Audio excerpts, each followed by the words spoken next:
नमस्कार दोस्तों, आपका स्वागत है फैंटेसी नॉवल ऑडियो बुक में। आज हम लेकर आए हैं एक रोमांचक और रहस्यमयी कहानी जो आपको कल्पना की एक नई दुनिया में ले जाएगी। शुरू करने से पहले एक महत्वपूर्ण सूचना। इस कहानी के सभी पात्र, स्थान, घटनाएं और नाम पूर्णतः काल्पनिक हैं। इनका किसी वास्तविक व्यक्ति, स्थान या घटना से कोई संबंध नहीं है। यदि कोई समानता पाई जाती है तो वह मात्र संयोग होगी। तो बिना किसी देरी के आइए शुरू करते हैं आज की शानदार कहानी। अध्याय 1131 दाव महल पर आक्रमण। अनुवादक सीके टेलन, संपादक सीके टेलन। आकाश में भयंकर आग भड़क उठी जिससे जियान वुफेन को गहरी सांस लेनी पड़ी। महज एक साल में यून उसके लिए बिल्कुल अनजान हो गया था। ऐसा लगता था कि यून ने सूर्य दफन रेत सागर में कोई दिव्य वस्तु प्राप्त कर ली थी जिससे उसकी शक्ति में जबरदस्त वृद्धि हुई थी। हालांकि जियान वुफेन और जियान बुई जानते थे कि यून के ऐसी दिव्य वस्तु प्राप्त करने और उसे परिष्कृत करने का असली कारण यह था कि वह एक ऐसी शक्ति था जिससे डरना चाहिए। इस तथ्य को नजरअंदाज करते हुए भी कि उसने 7 स्टार दाव पैलेस के उपराजकीय स्वामियों को पराजित कर दिया था। दाव मैनिफेस्टेशन क्षेत्र में यांग आत्मा को अपने शरीर में परिष्कृत करने में सक्षम होना अविश्वसनीय था। तुम इधर आओ। ये यून ने शून्य के उस पार से 7 स्टार दाव पैलेस से एक बुरी तरह घायल व्यक्ति को पकड़ा और उसे ऊपर उठा लिया। वह व्यक्ति असहनीय पीड़ा में था, उसका होश ही नहीं था। ये यून को देखकर वह भय से कांप उठा, लेकिन उसकी आंखों में निर्मम भाव झलक रहा था और वह कर्कश स्वर में दहाड़ा, ये यून, हम पर हमला करने की हिम्मत कैसे हुई? तुम और क्लैरिटी पूल स्वॉर्ड सैक्ट 7 स्टार दाव पैलेस के प्रतिशोध से बच नहीं पाओगे। बदला, ये यून ने हल्की सी मुस्कान के साथ कहा। इंतजार करने की कोई जरूरत नहीं है, मैं खुद आकर आपसे मिलूंगा। मैं आपको आपके 7 स्टार दाव पैलेस का रास्ता दिखाऊंगा। हालांकि ये यून ने उच्च राजदूत यूहेन को आवाज संचार मंत्र को नष्ट करने से पहले ही मार डाला था, लेकिन उसे इस बात की परवाह नहीं थी कि संचार भेजा गया या नहीं। जब उसने कार्रवाई करने का फैसला किया तो उसने इस मामले को हमेशा के लिए निपटाने का निश्चय कर लिया था। ये यून, क्या आप 7 स्टार दाव पैलेस पर धावा बोलना चाहता है? ये यून के शब्दों ने जियान वुफेंग और उसके साथियों को एक बार फिर सदमे में डाल दिया। जिस तरह से उन्होंने 7 स्टार दाव पैलेस से इस समूह का सफाया किया वह सचमुच आश्चर्यजनक था। लेकिन ये लोग 7 स्टार दाव पैलेस की मुख्य सेना का हिस्सा नहीं थे। 7 स्टार दाव palace central state divine territory में एक शीर्ष स्तरीय संप्रदाय था। यह एक विशाल सुरक्षा कवच द्वारा संरक्षित था और इसमें विशेषज्ञों की कोई कमी नहीं थी। हालांकि वे यून को रोक नहीं सके। 7 सितारा दाव महल के सैनिक को हाथ में लेकर वह प्रकाश की एक धारा में परिवर्तित हो गया और दूर तक उड़ गया। चलो हम भी पीछे पीछे चलते हैं, जियान वुफेंग ने कहा।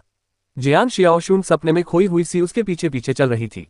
महज 15 मिनट पहले वे घिरे हुए थे और बाहर निकलने में असमर्थ थे। पलक झपकते ही ये यून ने बाजी पलट दी और 7 स्टार दाव पैलेस पर हमला करने ही वाला था। 7 स्टार दाव पैलेस मध्य राज्य के दिव्य क्षेत्र में एक अमर पर्वत पर स्थित था। बादलों ने पर्वतों को एक पतली शाश्वत हवा से ढक रखा था।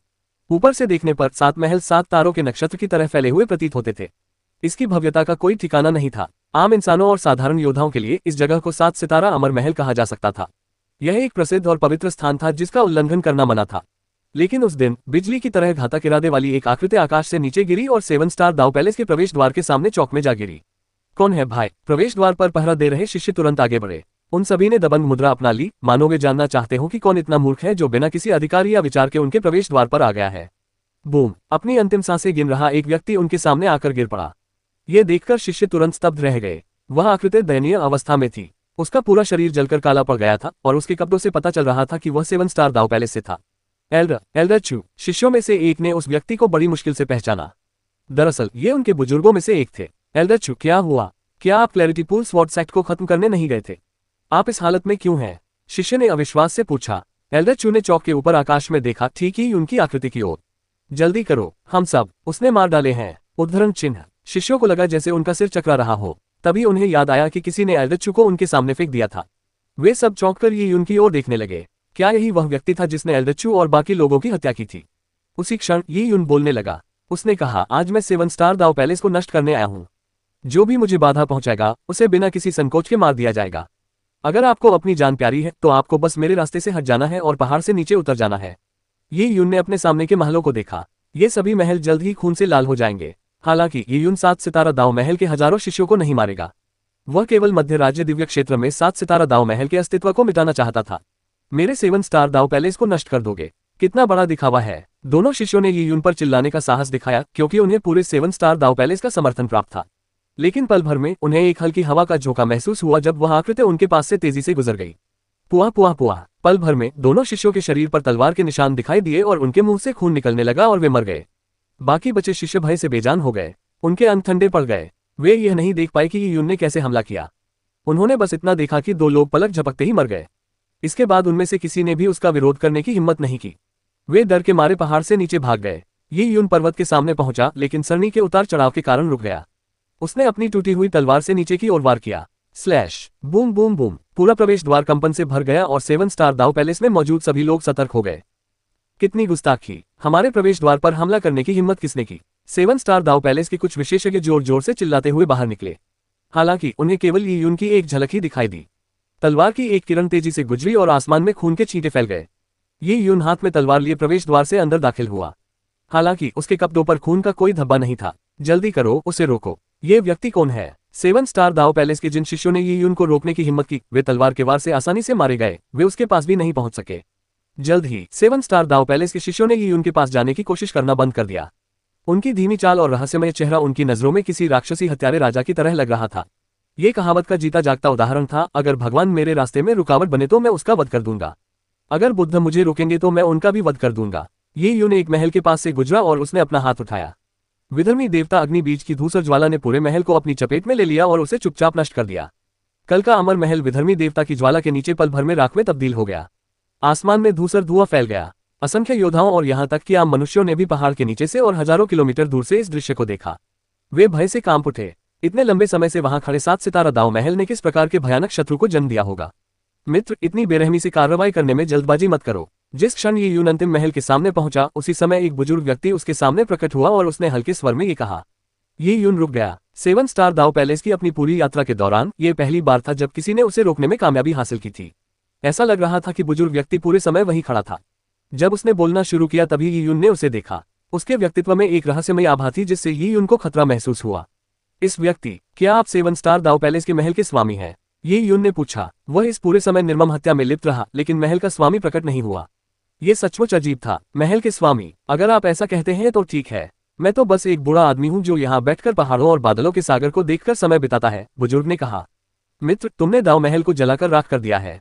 सूर्य अंत्येष्टि रेत सागर गए कुछ उपराजकीय सरदारों का न तो कोई पता चला है और न ही उनकी कोई खबर है, इसलिए संभवतः वे तुम्हारे हाथों मारे गए हैं। अब 7 सितारा दाव महल के सभी शिष्य पहाड़ से नीचे भाग गए हैं। 7 सितारा दाव महल को नष्ट माना जा सकता है। अब तुम्हारे पीछे हटने का समय आ गया है। ये यून ने शांत भाव से बुजुर्ग की ओर देखा और उत्सुकता से पूछा, क्या आप सचमुच महल के स्वामी हैं? ऐसा क्यों लगता है कि आपको इस बात की परवाह ही नहीं है कि 7 स्टार दाव पैलेस अस्तित्व में है या नहीं? अध्याय 1132 राजमहल स्वामी। अनुवादक सीके टेलन, संपादक सीके टेलन। ये यून को शुरू में लगा था कि 7 स्टार दाव पैलेस पर हमले के दौरान उसका सबसे बड़ा दुश्मन 7 स्टार दाव पैलेस का महामहिम ही होगा। चाहे क्लैरिटी पूल स्वॉर्ड सेक्ट की घेराबंदी हो या सन बरियल सेंसी का अभियान, केवल उप महामहिम ही प्रकट हुए थे। महामहिम एक रहस्य ही बना रहा। ये यून को महल के स्वामी के साधना स्तर का पता नहीं था, लेकिन उसे विश्वास था कि भले ही वह अस्थायी रूप से महल के स्वामी के बराबर न हो, वह सुरक्षित रूप से पीछे हटने से पहले 7 स्टार दाव पैलेस पर गंभीर प्रहार करने में सक्षम था। हालांकि बुजुर्ग के अचानक प्रकट होने और उनके द्वारा कहे गए शब्दों ने ये यून को बेहद आश्चर्यचकित कर दिया। बुजुर्ग ने आह भरी और कहा, आह, 7 स्टार दाव पैलेस का अस्तित्व, इस मामले में मुझे कुछ करना ही होगा। अचानक बुजुर्ग व्यक्ति जहां खड़ा था वहां से गायब हो गया, जिससे ये यून तुरंत सतर्क हो गया। वाह, अचानक ही बुजुर्ग व्यक्ति ये यून के सामने प्रकट हो गए। उन्होंने अपनी हथेली से प्रहार किया और एक विशाल और भयानक युआनची ने ये यून को पूरी तरह से घेर लिया, मानो कोई पहाड़ उन पर गिर रहा हो। कितना शक्तिशाली! ये यून के हाथ में टूटी हुई तलवार से एक झंझनाहट की आवाज निकली और तलवार की किरणें उठकर सीधे हथेली पर वार करने लगी। दोनों के बीच हुई झड़प के कारण आसपास के बादलों का विशाल सागर भी पूरी तरह से छट गया।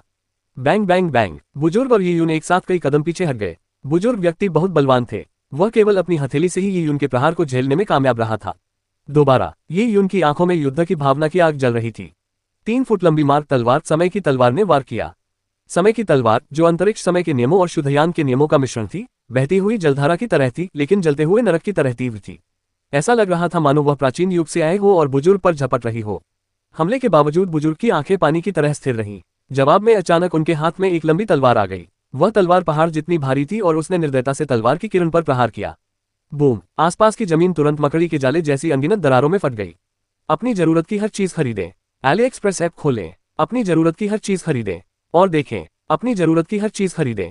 एली एक्सप्रेस ऐप खोलें। अपनी जरूरत की हर चीज खरीदें और देखें। ये यून को अपनी कलाई में असहनीय दर्द महसूस हुआ और उसकी त्वचा ऐसी लग रही थी मानो तलवार जैसी युआन क्यूई के झटकों से उसमें छेद हो गए हों।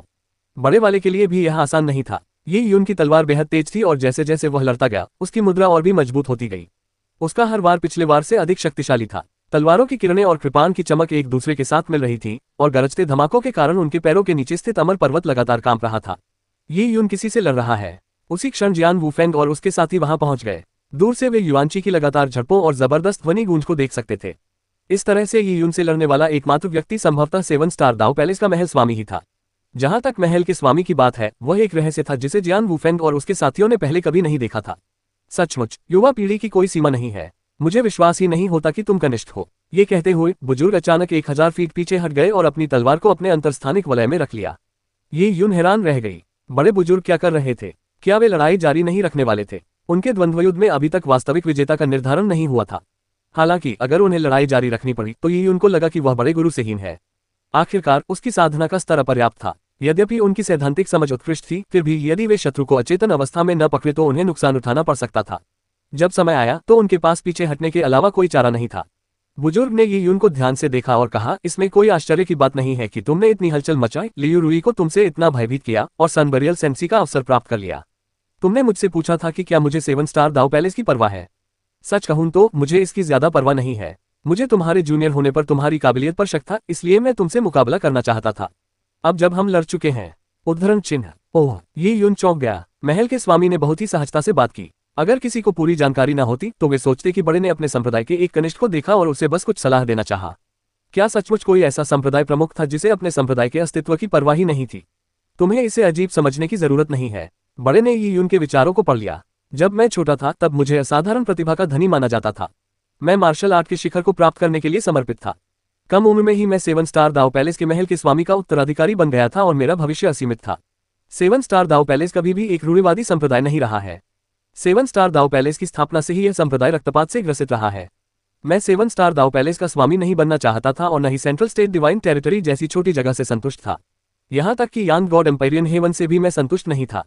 100 वर्ष की आयु में मैंने सेंट्रल स्टेट डिवाइन टेरिटरी छोड़ दी और एक सहस्राब्दी तक अनुभवजन्य प्रशिक्षण लिया। अंततः मैं विशेषज्ञों से भरे सिंखोल में प्रवेश कर गया और वहां एक बार स्वयं को स्थापित कर लिया। हालांकि ये कहते हुए बुजुर्ग ने आह भरी, जब मैं सफलता के शिखर पर था तब मैंने सैकड़ों विशेषज्ञों के साथ सिंखोल में स्थित एक रहस्यमयी लोक की यात्रा की थी ताकि आगे और अधिक सफलता प्राप्त करने के अवसर मिल सके। लेकिन मुझे एक भयानक खतरे का सामना करना पड़ा। मेरे साथ आए सैकड़ों विशेषज्ञों में से लगभग सभी मारे गए। हालांकि मैं किसी तरह वापस लौटने में कामयाब रहा, लेकिन मेरा दांव महल चकनाचूर हो गया, जिससे मेरी साधना शक्ति बुरी तरह प्रभावित हुई। जैसे जैसे बड़े बुजुर्ग बोलते गए उन्होंने धीरे धीरे अपना सिर हिलाया। ये यून स्तब्ध रह गया। क्या उसकी साधना शक्ति क्षीण हो गई थी? एक योद्धा के लिए ये कितना बड़ा आघात था। उस क्षण से मेरा भाग्य साधारण ही लिखा था। इतने वर्षों बाद मेरी शक्ति पुनः प्राप्त होकर वर्तमान स्तर पर पहुंच गई है। मैं 7 स्टार दाव पैलेस लौट आया हूं और उसका स्वामी बन गया हूं। कुछ चीजें नियति में लिखी होती हैं।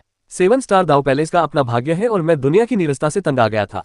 धीरे धीरे मैं पीछे के पहाड़ में एकांतवास में चला गया, जबकि चारों ओर राजकीय स्वामी 7 स्टार दाव पैलेस को चलाने के लिए सत्ता के लिए होड़ कर रहे थे। सूर्य दफन रेत सागर की इस यात्रा पर मैंने इसके परिणाम की भविष्यवाणी कर दी थी। तुम्हारे बिना भी यदि सच्चा यांग आत्मा प्रकट हो जाए और उन चारों द्वारा प्राप्त कर लिया जाए तो उन चारों के बीच जीवन मरण का युद्ध होना तय था। और अंततः विजेता ने संभवतः यांग आत्मा को परिष्कृत करने और अपनी शक्ति में जबरदस्त सुधार करने के बाद 7 स्टार दाव पैलेस का शाही स्वामी बनकर मुझे मारने के लिए वापस आने की आशा की होगी। बुजुर्ग ने धीरे धीरे अपने विचार व्यक्त किए, जिससे ये यून हैरान रह गया। ये बुजुर्ग सब कुछ जानता था, फिर भी उसने कुछ नहीं किया और न ही उन्हें रोकने का प्रयास किया। सही हो या गलत, सफलता हो या असफलता, पल भर में सब कुछ बदल सकता है। इस दुनिया में कुछ भी हमेशा के लिए नहीं रहता। 7 स्टार दाव पैलेस के लिए भी यही बात लागू होती है। मैंने अतीत में गौरव देखा है और अब वर्तमान संघर्षों की परवाह नहीं करता। ठीक वैसे ही जैसे एजोर यांग लॉर्ड ने ग्रैंड कियान साम्राज्य की स्थापना की थी, लेकिन अब उसका केवल एक अवशेष ही बचा है, क्लैरिटी पूल स्वॉर्डसैक के रूप में और साथ ही आपकी तलवार में मौजूद सूक्ष्म आभा के रूप में। एक दिव्य साम्राज्य जो कभी फला फूला था, अब उसका क्या हुआ? ये यून आश्चर्यचकित रह गई। बड़े बुजुर्ग को वास्तव में अतीत के बारे में इतनी सारी बातें पता थीं। उन्हें तो एजोर यांग लॉर्ड के बारे में भी जानकारी थी। क्लैरिटी पूल स्वॉर्डसैक को सेंट्रल स्टेट डिवाइन टेरिटरी में एक एकांतप्रिय संप्रदाय माना जाता था। एजोर यांग लॉर्ड के साथ उनके संबंध के बारे में बहुत कम लोग जानते थे। वरिष्ठ, आपने बताया कि महान कियान साम्राज्य का पतन हो चुका है। मैं आपसे बाई युएन के बारे में जानना चाहता हूँ। वह पूर्व में एजोर यांग लॉर्ड की पत्नी थी। उन्होंने उन्हें नुकसान पहुंचाया और अंततः महान कियान साम्राज्य पर कब्जा कर लिया। ये यून के प्रश्नों में अब अधिक सम्मान का भाव आ गया था। बाई युएन अत्यंत प्रतिभाशाली थी और एक समय एजोर यांग लॉर्ड की प्रेमिका थी। उन्होंने साथ मिलकर दिव्य साम्राज्य पर शासन किया था और उन्हें पवित्र सम्राट और पवित्र साम्राज्य कहा जाता था। अंततः बाई युएन ने एजोर यांग लॉर्ड के साथ विश्वासघात किया। उसने दिव्य स्वामी की उपाधि के लिए फे जाति की शाहोनरक्सू के साथ युद्ध से पहले एजोर यांग लॉर्ड को घायल कर दिया था। वह सिंखोल से एजोर यांग लॉर्ड द्वारा लाई गई एक जंग लगी तलवार की नोक लेकर चली गई, जिसके कारण एजोर यांग लॉर्ड को शाहोनरक्सू के हाथों करारी हार का सामना करना पड़ा। उन्होंने दिव्य स्वामी की उपाधि खो दी और साधारण जीवन जीने लगे। अंततः तियान युआन लोक में पहुंच गए। बाद में तियान युआन लोक में उनकी मुलाकात प्राचीन महान महारानी से हुई, जिससे धीरे धीरे उनकी शक्ति पुनः प्राप्त हुई। उन्होंने महान महारानी के रहस्यमय क्षेत्र की स्थापना की और गॉड एडवेंट टॉवर को पीछे छोड़ दिया, जो अंततः ही उनके हाथों में आ गया। इसका यह भी अर्थ था कि बाई युएन के हाथों में तलवार की नोक थी, और वह तलवार की नोक ये युन ने शुद्धयान की टूटी हुई तलवार को कसकर पकड़ रखा था। वह जानता था कि तलवार की नोक शुद्धयान की टूटी हुई तलवार के दूसरे हिस्से से संबंधित है। हालांकि इतने वर्षों के बाद बाई युएन की भयानक मार्शल कला प्रतिभा के साथ उसकी ताकत शायद अथाह थी। ये युन का इरादा तुरंत उसके हाथों से तलवार की नोक छीनने का नहीं था। वह केवल इस बात को लेकर उत्सुक था कि एजियोर यांग लॉर्ड के साथ विश्वासघात करने के बावजूद उसने क्लैरिटी पोल स्वॉर्ड सेक्ट को सेंट्रल स्टेट डिवाइन टेरिटरी में जीवित रहने की अनुमति क्यों दी थी। बाई युएन बुजुर्ग ने सिर हिलाया। मैं इस व्यक्ति को नहीं जानता। हालांकि महान कियान साम्राज्य के उत्तराधिकारी ने बाद में इस गुट को पूरी तरह से उखाड़ फेंका और केंद्रीय राज्य दिव्य क्षेत्र को छोड़कर सिंथोल की ओर चल दिया। क्या आप सिंथोल की ओर बढ़ रहे हैं? ये युन ने भौहें चढ़ाईं। यहां तक कि एजियोर यांग लॉर्ड को भी नहीं पता था कि बाई युएन ने उनके साथ विश्वासघात क्यों किया। लेकिन उसने दिव्य साम्राज्य के विशाल क्षेत्र को क्यों त्याग दिया? प्रश्नवाचक चिन्ह। बाई युएन रहस्य से घिरी हुई थी। चूंकि वह केंद्रीय राज्य दिव्य क्षेत्र छोड़ चुकी थी, इसलिए यह समझना आसान था कि क्लैरिटी पोल स्वॉर्ड सेक्ट कैसे जीवित रहने में कामयाब रहा। वरिष्ठ, आप पहले भी सिंथोल में जा चुके हैं। क्या आप जानते हैं कि ग्रैंड कियान साम्राज्य सिंथोल के किस हिस्से में स्थित है? ये युन ये जानना चाहता था कि तलवार की नोक का दूसरा हिस्सा कहाँ लाया गया था। इसके अलावा उसे एजियोर यांग लॉर्ड की विरासत प्राप्त थी। वह एजियोर यांग लॉर्ड के धोखे और सब कुछ होने के बाद उनके लगभग मृत्यु मरण के अनुभव का बदला लेने पर तुला हुआ था। बुजुर्ग ने अचानक हंसते हुए कहा, तुम लोगों ने मेरे संप्रदाय का सफाया कर दिया है, फिर भी तुम यहाँ आकर मुझसे इतने सवाल पूछ रहे हो। ये कुछ ज्यादा ही हो रहा है। अब जब सब कुछ सुलझ गया है और तुमने मुझसे लड़ाई भी कर ली है, तो अब तुम्हारे जाने का समय आ गया है। अब जब यहाँ सिर्फ मैं ही बचा हूं, तो मुझे आखिरकार कुछ शांति और सुकून मिलेगा। इतना कहकर बुजुर्ग व्यक्ति एक पल भी नहीं रुके। वे मुड़े और महल में चले गए। घंटी। महल का दरवाजा बंद हो गया, जिससे ये युन चौक में खड़ी रह गई और कसकर बंद दरवाजे को घूरती रही। बुजुर्ग व्यक्ति किसी प्राचीन कुएं के समान थे। वे शांत थे, लेकिन उनका अतीत गौरवशाली था। ये युन ने अपना सिर हिलाया। चूंकि बुजुर्ग व्यक्ति उनके सवालों का जवाब देने को तैयार नहीं थे, इसलिए दबाव डालने पर भी उन्हें जवाब नहीं मिलेगा। विशाल दिव्य क्षेत्र एक ऐसा स्थान है जहां आदान प्रदान होता है। शायद मुझे वहां से कुछ जानकारी मिल जाए, ये युन ने मन ही मन सोचा। अंत में उसने अमर पर्वत पर एक नजर डाली। यदि वह बुजुर्ग व्यक्ति हर बात के प्रति उदासीन बना रहता, तो संभवतः उस दिन से मध्य राज्य के दिव्य क्षेत्र में 7 सितारा दाव महल का अस्तित्व ही समाप्त हो जाता। अध्याय 1133 प्रतिष्ठा। अनुवादक सीकेटेलन, संपादक सीकेटेलन। दुनिया के हालात अस्थिर थे। 7 स्टार दाव पैलेस के महल के स्वामी द्वारा सुनाई गई अतीत की कहानी ने ही उनके मन में मिश्रित भावनाएं उत्पन्न कर दी। 12 दिव्य स्वर्गों के इतिहास में अनगिनत प्रतिभावान लोग हुए हैं जिन्होंने सफलता प्राप्त की और काफी प्रतिष्ठा अर्जित की। हालांकि भाग्य को चुनौती देने के उनके प्रयास विफल रहे और वे सूखकर कंकाल बन गए, जो मार्शल आर्ट के शिखर तक पहुंचने के मार्ग में बिखरे पड़े थे। पुराने महल के स्वामी इसका एक उदाहरण थे। उन्होंने जीवन में कई उतार चढ़ाव देखे थे, इसलिए उन्होंने जीवन को समझ लिया था और अपने भाग्य को स्वीकार कर लिया था। स्वाभाविक रूप से उन्हें 7 स्टार दाव पैलेस के भाग्य की कोई परवाह नहीं थी। जीवन में सब कुछ उनके लिए पूर्व निर्धारित प्रतीत होता था। भाई, ये चलो वापस चलते हैं, जियान शियाओशुन हिचकिचाते हुए बोली। उसे बस इतना पता था कि युन ने 7 स्टार दाव पैलेस के महल के स्वामी से कुछ क्षणों के लिए लड़ाई की थी, लेकिन उसका कोई नतीजा नहीं निकला। उनकी बातचीत के बारे में उसे कोई जानकारी नहीं थी। चलो वापस चलते हैं। भविष्य में 7 स्टार दाव पैलेस से क्लैरिटी पोल स्वॉर्ड सेक्ट को कोई परेशानी होने की संभावना नहीं है। हालांकि उसने 7 स्टार दाव पैलेस को नष्ट कर दिया था, फिर भी ये उनको किसी प्रकार की खुशी महसूस नहीं हुई। बूढ़े महल के स्वामी के शब्दों ने ये उनको अतीत की कई बातें याद दिला दी। एजियोर यांग लॉर्ड के अलावा वह जिन शक्तिशाली हस्तियों को जानता था, उनमें प्योयांग स्वॉर्ड पैलेस का स्वामी भी शामिल था, जो एजियोर यांग लॉर्ड से भी अधिक शक्तिशाली था। साथ ही सिंथोल में सर्वोच्च शासन करने वाला रहस्यमय दिव्य रसायनज्ञ भी। ये दिव्य रसायनज्ञ ऐसा व्यक्ति था जिससे अनगिनत योद्धा अपने हाथों में मौजूद विभिन्न खजानों को शुद्ध करने की विनती करते थे।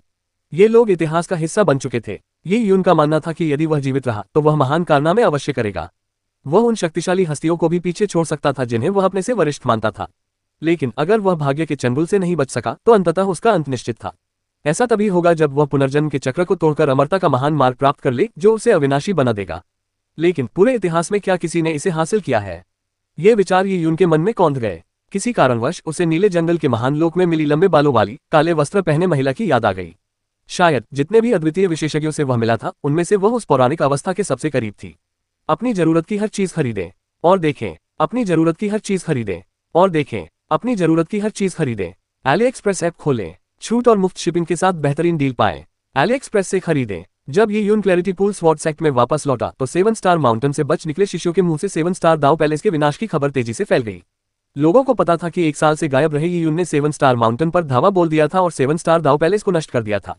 ये युन का नाम तेजी से फैल गया। पहले से ही सभी जानते थे कि ये युन युवा पीढ़ी में सबसे बलवान व्यक्ति था, जिसकी ताकत जियान शियाओशुन से कहीं अधिक थी। हालांकि बात यहीं तक सीमित नहीं थी। जब लोगों को पता चला कि यून ने 7 स्टार दाव पैलेस को नाराज कर दिया है, जिसमें क्लैरिटी पूल स्वॉर्ड्स एक्ट भी शामिल है, तो कई लोगों को लगा कि 7 स्टार दाव पैलेस द्वारा यून का पीछा करके उसे मार डाला जाएगा। संभव था कि क्लैरिटी पूल स्वॉर्ड्स एक्ट का भी सफाया हो जाए, लेकिन एक साल बाद ऐसी हास्यास्पद खबर मिलने की किसी को उम्मीद नहीं थी। शुरू में लोगों ने इन्हें अफवाहें समझा, लेकिन जब लोग 7 स्टार माउंटेन की जांच करने गए तो उन्होंने देखा कि महल पूरी तरह से ध्वस्त हो चुके थे और उसके सभी शिष्य या तो गायब हो गए थे या तितर-बितर हो गए थे, जिससे संप्रदाय में लगभग कोई भी नहीं बचा था। उनके पास विश्वास करने के अलावा कोई विकल्प नहीं था। इतनी कम उम्र में ही उनके पास इतनी अपार शक्ति कैसे आ गई? वह तो वरिष्ठ पीढ़ी के विशेषज्ञों को भी हराने में सक्षम था। इसी वजह से मध्य राज्य के दिव्य क्षेत्र पर उसका पर्याप्त प्रभाव था। इसके अलावा ये यून बेहद छोटी थी। कहा जाता है कि उन्होंने लगभग 60 वर्षों तक ही साधना की थी। उनका भविष्य इतना उज्ज्वल था कि दिव्य स्वामी बनना भी उनके लिए कोई कठिन बात नहीं थी। सेंट्रल स्टेट डिवाइन टेरिटरी वास्तव में यान गॉड एम्पायरियन हेवन में स्थित एक छोटा सा दिव्य क्षेत्र था। इसका महत्व नगण्य था और इसने लाखों वर्ष पूर्व एजोर यांग लॉर्ड के जन्म के समय ही प्रसिद्धि प्राप्त की थी। और उसके बाद केंद्रीय राज्य दिव्य क्षेत्र द्वारा कोई भी दिव्य स्वामी उत्पन्न नहीं हुआ। केंद्रीय राज्य दिव्य क्षेत्र में स्थित संप्रदायों के लिए एक दिव्य स्वामी की कल्पना करना असंभव था। उस स्तर पर उनके जैसे संप्रदाय को दिव्य स्वामी के एक इशारे से ही नष्ट किया जा सकता था। ये लगभग घास के एक गुच्छे को उखाड़ने जैसा ही था। तुरंत ही केंद्रीय राज्य दिव्य क्षेत्र के सभी बड़े गुट घबरा गए। उनमें से काफी गुटों का ये यून से मतभेद था। ऐसे में वे बेहद बेचैन थे और ये यून के साथ अपने संबंधों को सुधारने के तरीके खोजने में जुट गए। वे स्वयं ये यून से नहीं मिल सके, न ही वे क्लैरिटी पूल स्वॉर्ड्स एक्ट जा सके। इसलिए डिवाइन सीक्रेट्स ट्रेडिंग कंपनी, जिसका पहले कोई जिक्र नहीं था, ये उनके साथ अपने संबंधों के कारण अत्यंत विशेषाधिकार प्राप्त कर सकी। जब बूढ़े जी शुयान के साथ ज़ेड लस्टर सिटी लौटे और डिवाइन सीक्रेट्स ट्रेडिंग कंपनी को फिर से स्थापित किया, तो 10 से अधिक संप्रदायों के सैकड़ों विशेषज्ञ इसके पुनः उद्घाटन का जश्न मनाने के लिए डिवाइन सीक्रेट्स ट्रेडिंग कंपनी में आए। बूढ़े जी ने कोई निमंत्रण नहीं भेजा था, लेकिन ये देखकर कि दाव पैलेस क्षेत्र में सबसे कम साधना स्तर वाले सैकड़ों मेहमान बिना स्वागत के आ गए थे, दिव्य रहस्य व्यापार कंपनी के लोग कुछ हद तक अचंभित थे। उनके पास दर्जनों मेजें लगाने के अलावा कोई विकल्प नहीं था। फिर भी विभिन्न कारणों से बड़ी संख्या में घुमंतु योद्धा डिवाइन सीक्रेट्स ट्रेडिंग कंपनी के बाहर जमा हो गए थे। हालांकि उनके बैठने के लिए कोई जगह नहीं थी। देखते ही देखते डिवाइन सीक्रेट्स ट्रेडिंग कंपनी जैसा छोटा सा गुडसन बरियल सेंसी में सबका ध्यान खींचने लगा। रक्तपिपासा संप्रदाय को यह खबर मिली कि जब दिव्य रहस्य व्यापार कंपनी को स्वर्ग प्रवर्धन व्यापार कंपनी में मिला लिया गया, तो यान तियानकोन ने दिव्य रहस्य व्यापार कंपनी से 10 से अधिक सुंदर युवतियों का अपहरण कर लिया था और उन्हें अपने रक्तपिपासा संप्रदाय के शिष्यों में से एक को भेंट करने की योजना बना रहा था।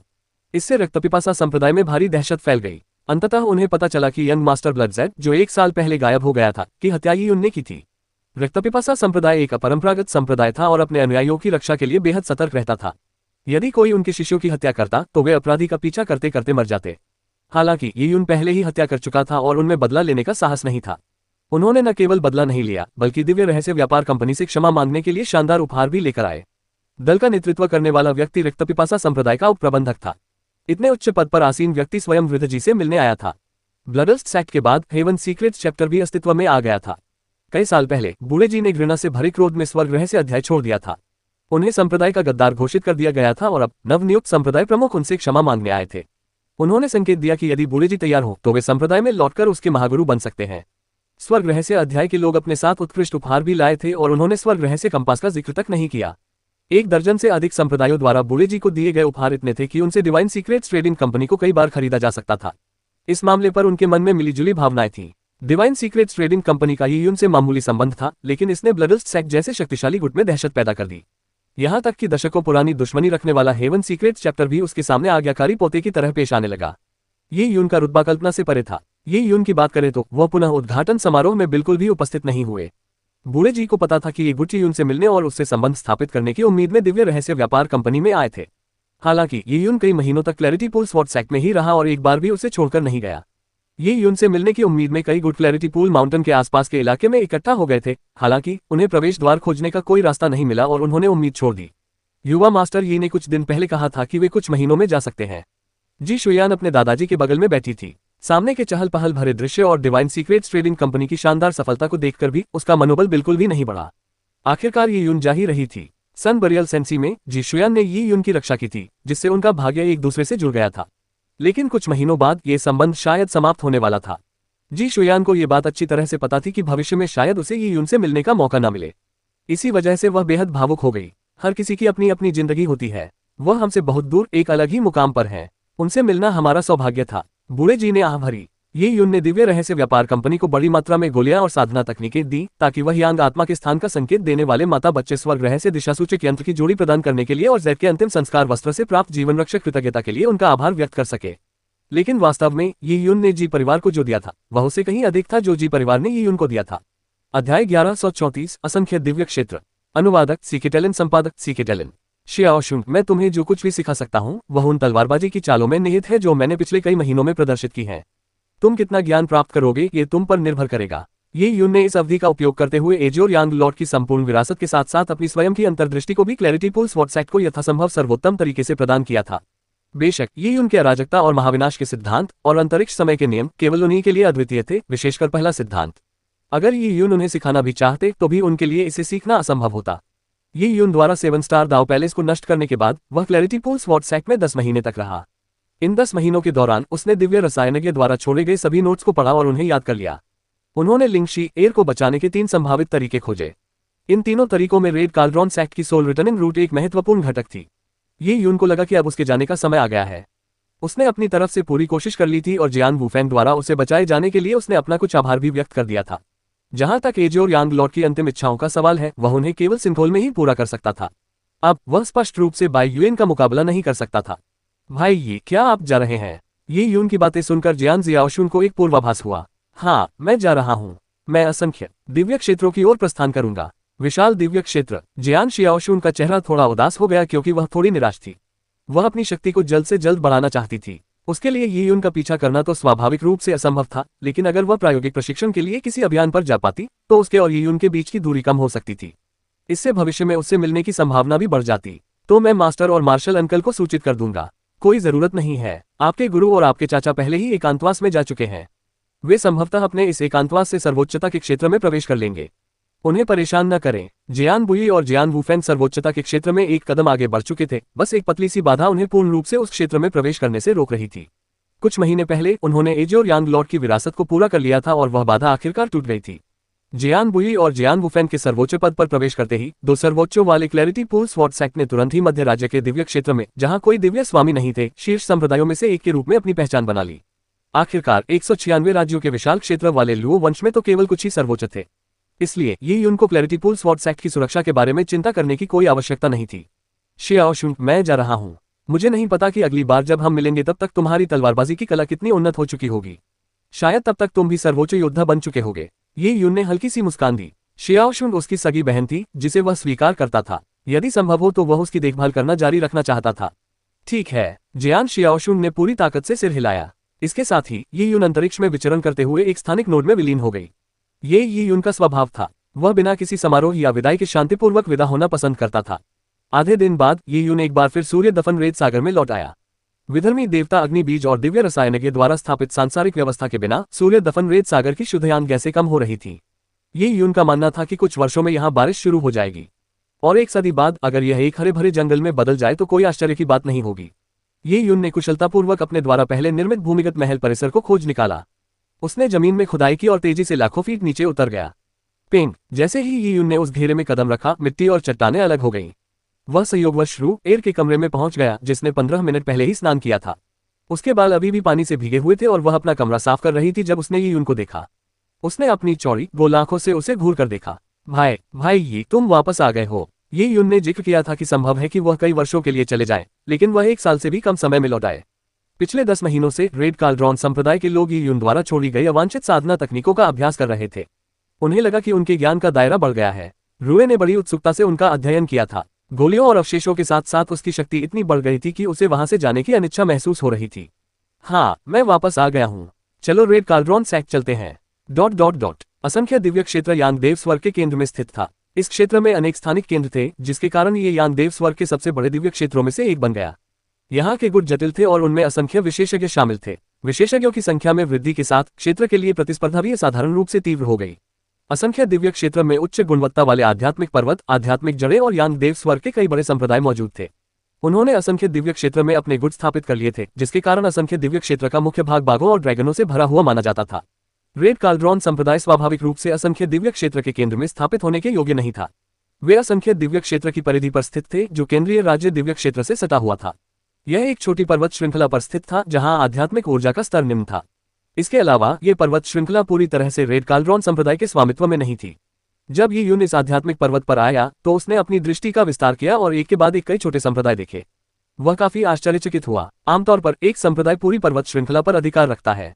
एक ही पर्वत श्रृंखला के आसपास इतने सारे संप्रदायों का समूह होना वास्तव में दुर्लभ था।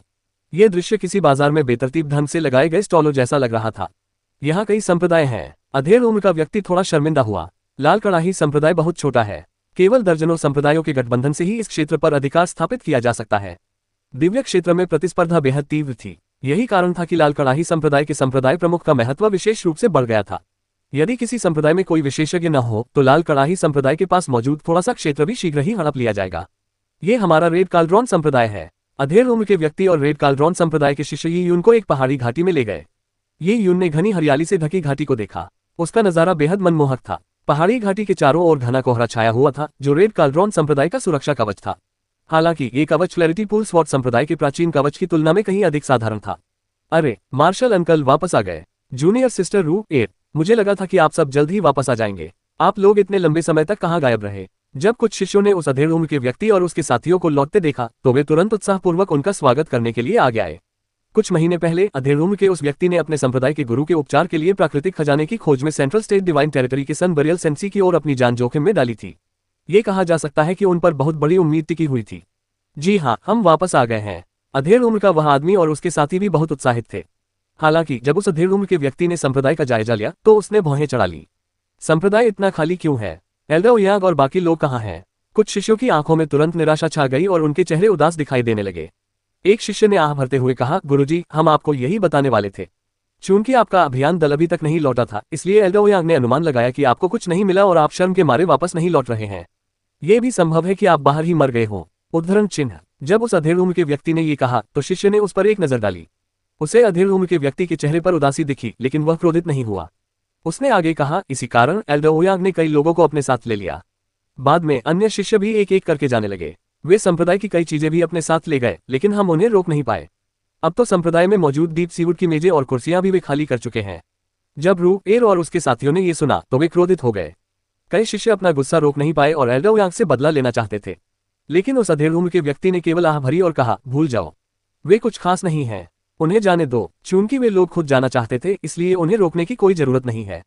वरिष्ठ महोदय, हमने जो किया उसके लिए क्षमा करें। अधेड़ उम्र के व्यक्ति ने यी यून की ओर मुड़कर व्यंग्यात्मक मुस्कान दी। क्या आपके संप्रदाय के गुरुजी ठीक हैं? यी यून ने पूछा। उसे एक छोटे से संप्रदाय के उत्थान और पतन से कोई लेना देना नहीं था, क्योंकि उसकी यहाँ की यात्रा का एकमात्र उद्देश्य आत्मा वापसी मूल प्राप्त करना था। यदि वह उससे छीन लिया गया तो उसे निश्चित रूप से एल्डर ओयांग से मिलना ही होगा। उसकी चिंता मत करो, संप्रदाय के गुरु एक सुरक्षा कवच से सुरक्षित हैं। एल्डर ओयांग समेत वे शिष्य उसे भेद नहीं सकते, काले वस्त्र पहने महिला ने कहा। ठीक है, तो फिर मुझे उसकी स्थिति देखने दीजिए, ये यून ने कहा। जी हाँ, कृपया इधर आइए सीनियर, अधेड़ उम्र के व्यक्ति ने कहा। जब कुछ शिष्यों ने अधेड़ उम्र के पुरुष और काले वस्त्रधारी महिला को ही उनसे बात करते देखा तो उन्हें एहसास हुआ कि किसी बाहरी व्यक्ति को वापस लाया गया है। इसके अलावा वो पुरुष बेहद जवान दिख रहा था। फिर भी उनके मार्शल चाचा और चाची ने उसे वरिष्ठ कहकर संबोधित किया। यह आदमी कौन था? वे असमंजस में पड़ गए जब उन्होंने उस अधेड़ उम्र के व्यक्ति का पीछा करते हुए उस भूमिगत कक्ष तक गए जहां संप्रदाय का गुरु गहरी नींद में सो रहा था। कक्ष कई परतों वाली सुरक्षात्मक कवच से ढका हुआ था और इस कवच को सक्रिय करने में प्रतिदिन बड़ी मात्रा में विश्व पत्थरों का उपयोग होता था। ये यही है। इस सरणी को खोलने के लिए जूनियर सिस्टर सौंड और मुझे मिलकर प्रयास करने होंगे। ओयांग बो के लिए इस जगह को छूना असंभव है। जैसे ही अधेड़ उम्र के व्यक्ति की आवाज धीमी हुई, उसने ही उनकी आकृति को तेजी से प्रकट होते देखा। वह कक्ष के सुरक्षा घेरे को भेद कर सीधे कक्ष में प्रवेश कर चुका था। इसके बाद ये यून ने अपना हाथ हिलाया, जिससे सरणी में जोरदार कंपन हुआ और भारी मात्रा में युआन की हुई ऊर्जा का प्रवाह उत्पन्न हुआ। ये यून को आत्मा वापसी जड़ को देखने से पहले चैन नहीं आया। प्रवेश करते ही जब उसने अपनी इंद्रियों से उस क्षेत्र का अवलोकन किया तभी उसे राहत मिली। उस समय कक्ष के बाहर मौजूद अधेड़ उम्र के व्यक्ति और उनके साथियों को देखकर वे पूरी तरह से अचंभित रह गए। हालांकि वे जानते थे कि ये यून बेहद शक्तिशाली है, लेकिन यह एक प्राचीन सरणी डिस्क द्वारा निर्मित एक ऐसी सरणी थी जिसे बनाए रखने के लिए भारी मात्रा में विश्व पत्थरों का उपयोग किया गया था। ये रेड काल्ड्रॉन संप्रदाय की सर्वोच्च सुरक्षात्मक सरणी थी, लेकिन ये यून तक पहुंचने के लिए ये किसी दरवाजे की चौखट पर चलने से ज्यादा कठिन नहीं थी। इससे अधेड़ उम्र के व्यक्ति को ये यून के सामने अपनी अक्षमता पर खेद व्यक्त करने का मन हुआ।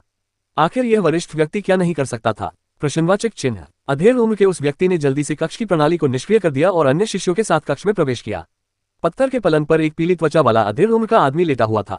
उसकी आभा लगभग नगण्य थी। यदि कोई मनुष्य यहाँ होता तो वह निश्चित रूप से उसे मृत समझता। ये यून ने चुपचाप अपना हाथ बढ़ाया और अधेड़ उम्र के व्यक्ति की छाती से उंगली के जोड़ जितनी लंबी एक काली लकड़ी की जड़ निकाली।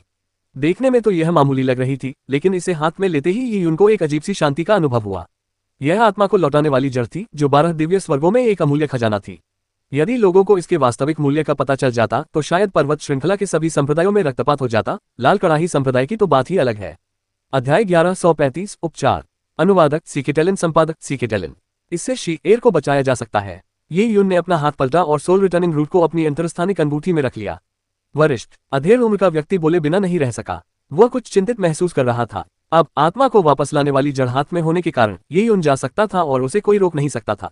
हालांकि ये यून ऐसा व्यक्ति नहीं था, फिर भी यह मामला संप्रदाय के अस्तित्व को निर्धारित करने वाला था।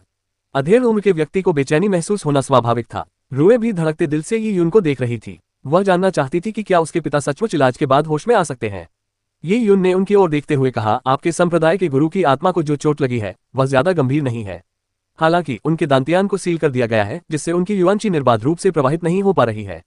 इसलिए उन पर आत्मा वापसी जड़ लगाने से केवल ये सुनिश्चित होगा कि वे मरेंगे नहीं, लेकिन इससे उनकी जान नहीं बचेगी। इसके बिना भी वे अस्थायी रूप से ठीक रहेंगे। अधेड़ उम्र के उस व्यक्ति को बिल्कुल भी उम्मीद नहीं थी कि ये यून इतनी जल्दी संप्रदाय प्रमुख की स्थिति का सटीक निदान कर लेंगे। वह उत्साहित होकर बोला, वरिष्ठ, ऐसा कहने का क्या मतलब है कि आपने उनके इलाज का कोई तरीका पहले से ही सोच रखा है? शायद। ये यून ने सिर हिलाया। मैंने कुछ दिन पहले एक गोली बनाने की विधि देखी थी, लेकिन मैंने पहले कभी ऐसी गोली नहीं बनाई है। हालांकि मुझे नहीं लगता कि इसमें कोई समस्या होगी। ये यून की बात सुनकर रेड काल्ड्रॉन सेक्ट के शिष्यों के साथ साथ उस अधेड़ उम्र के व्यक्ति ने भी अपनी भौहें ऊपर उठा ली। क्या किसी ऐसी रेसिपी का इस्तेमाल करना वाकई ठीक है जो आपको संयोगवश मिल गई हो? मेरे लिए एक शांत कमरा ढूंढो। मेरी अनुमति के बिना मुझे परेशान मत करो। अगर मुझे किसी चीज की जरूरत होगी तो मैं तुम्हें बता दूंगी, ये यून ने कहा। जी हाँ, बिल्कुल सही, अधेड़ उम्र के व्यक्ति ने जल्दी से जवाब दिया। रेड काल्ड्रॉन संप्रदाय में इस समय बहुत कम लोग बचे थे। अधेड़ उम्र के व्यक्ति ने फैसला किया कि वह पर्वत घाटी के सबसे गहरे हिस्से में स्थित सभी ठिकाने ये यून के लिए छोड़ दे। अन्य शिष्यों को सख्त हिदायत दी गई थी कि वे ये यून के कमरे के पास न जाएं। ये यून एक परिसर में रुका और पास के एक परिसर में एक छोटी सी व्यवस्था स्थापित करने के बाद वहां एक रासायनिक कड़ाही रख दी। घाटी में साल भर कोहरा छाया रहता था, लेकिन वहां घने बांस के जंगल थे। ये यून घाटी में रहती थी और उसने पहले कुछ समय दिव्य रसायनिक के संग्रह पर विचार करने में बिताया। हालांकि उन्होंने संग्रह को पहले ही याद कर लिया था, लेकिन उसमें दर्ज चिकित्सा संबंधी ज्ञान बहुत जटिल था। इसे पूरी तरह समझने से पहले उन्हें अभी बहुत कुछ सीखना बाकी था। ये यून बांस के जंगल में बैठा था और अपने हाथ में स्पिरिट टी का प्याला घुमा रहा था। हल्की हवा से पत्तियां सरसरा रही थीं, जिससे वातावरण काफी सुखद लग रहा था। रेड काल्ड्रॉन संप्रदाय के लोग उसके परिसर से जा चुके थे। संप्रदाय का प्रवेश द्वार सील कर दिया गया था, जिससे वहां एकदम सन्नाटा पसरा हुआ था। वहां कोई संघर्ष भी नहीं था। योद्धाओं की आयु लंबी होती थी, लेकिन युद्ध का मार्ग खतरों से भरा होता था। ये यून को ऐसे शांत और सुकून भरे दिन बहुत कम ही देखने को मिलते थे। ये यून ने आधा महीना दिव्य रसायन के नोट्स पढ़ने में बिताया और धीरे धीरे उसका हृदय और मन शांत होने लगा। दिव्य रसायन शास्त्री के लेखों में वर्णित है कि औषधि का शोधन मन को विकसित करने के समान है। शुद्ध औषधि के शोधन को सुनिश्चित करने के लिए मन का शांत होना आवश्यक है।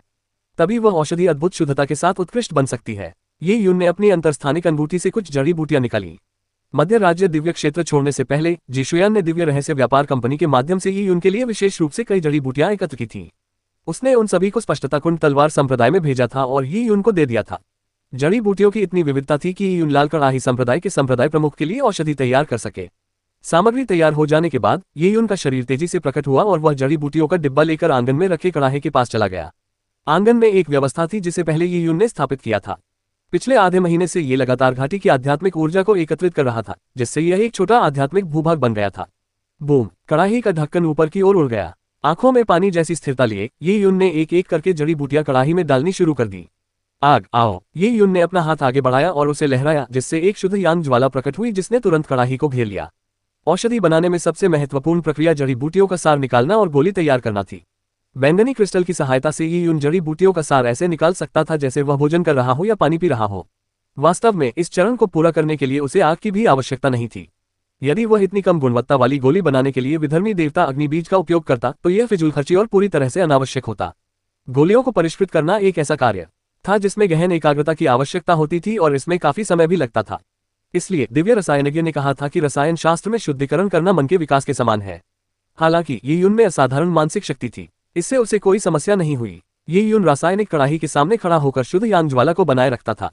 वह कड़ाही में मौजूद जड़ी बूटियों में होने वाले परिवर्तनों के अनुसार लगातार नई जड़ी बूटियां डालता रहता था। पता ही नहीं चला और 10 दिन बीत गए। बूम! रेड काल्ड्रॉन संप्रदाय में अचानक एक भीषण विस्फोट हुआ, जिससे सभी शिष्य भयभीत हो गए। अधेड़ उम्र का वह व्यक्ति और उसके साथी जल्दी से ये यून के घर की ओर दौड़े और उन्होंने देखा कि वह आंगन से तेजी से बाहर निकला। उसके चारों ओर नीले रंग का धुआं मंडराता हुआ प्रतीत हो रहा था। ये यून ने घने धुएं से भरे परिसर को घूरते हुए अपने होठों पर मुस्कान बिखेरी। हाँ, यही समस्या मैंने पहले से सोची थी, ये यून ने मन ही मन बुदबुदाया। अधेड़ उम्र के रूए और उनके साथी घबराए हुए थे। ऐसा लग रहा था कि ये यून गोली बनाने में नाकाम रहे थे। अधेड़ उम्र के व्यक्ति ने आह भरी। आखिरकार वरिष्ठ व्यक्ति ने अतीत में कभी दवाइयां नहीं बनाई थी। उनके लिए असफल होना तो आम बात थी। उन्हें डर था कि वरिष्ठ व्यक्ति धीरे धीरे अपना धैर्य खो देंगे या अंततः हार मान लेंगे। वरिष्ठ, यह आपके लिए कठिन था। आत्मा को ठीक करने वाली गोलियों को परिष्कृत करना शुरू से ही बेहद मुश्किल होता है। यह दिमाग पर भी बहुत दबाव डालता है। अधेड़ उम्र के व्यक्ति के अपनी बात पूरी करने से पहले ही उसने देखा कि एक सफेद रोशनी की किरण उनकी ओर आए और सीधे रू एर के हाथ में जा गिरी। जब उसने उसे देखा तो वह सफेद रंग की दवा की बोतल देखकर आश्चर्यचकित रह गई। मैंने कुछ समय पहले एक अलग तरह की औषधि बनाने की कोशिश की थी, लेकिन मैं असफल रहा। खैर, आपकी औषधि तैयार हो चुकी है। इसे अपने गुरु को पिला दीजिए। मुझे अभी और औषधि बनानी है। आप जा सकते हैं। इतना कहते ही ये यून की आकृति नीले धुएं की तरह परिसर में वापस लौट गई। उन्हें अपनी असफलता का कारण पता चल गया था और वे एक और प्रयास करने के लिए उत्सुक थे। और आंगन के बाहर अधेड़ उम्र का आदमी और उसके साथी अपनी अपनी जगह पर अचंभित रह गए। अधेड़ उम्र के उस व्यक्ति ने रू एर के हाथ में रखी दवा की बोतल को देखा और एक घूंट लार निगल ली। क्या अन्य औषधियों को परिष्कृत किया जाए? क्या इस प्रक्रिया के दौरान संप्रदाय के गुरु की औषधि को पहले ही परिष्कृत किया जा चुका है? ये तो मजाक है। वह तो वरिष्ठ अधिकारी को सांत्वना भी देना चाहता था। रू एर, जल्दी करो, हमारे संप्रदाय के गुरु को बचाने के लिए दवा लाओ। अधेड़ उम्र के व्यक्ति के विचार आखिरकार वापस लौटे। ये यून ने लापरवाही से दवा फेंक दी थी, जिसके कारण वे तुरंत प्रतिक्रिया नहीं दे पाए। यह उनके संप्रदाय के गुरु के लिए जीवन रक्षक दवा थी। हाँ, मुझे मिल गया। रू एर ने दवा की बोतल को कसकर पकड़ लिया।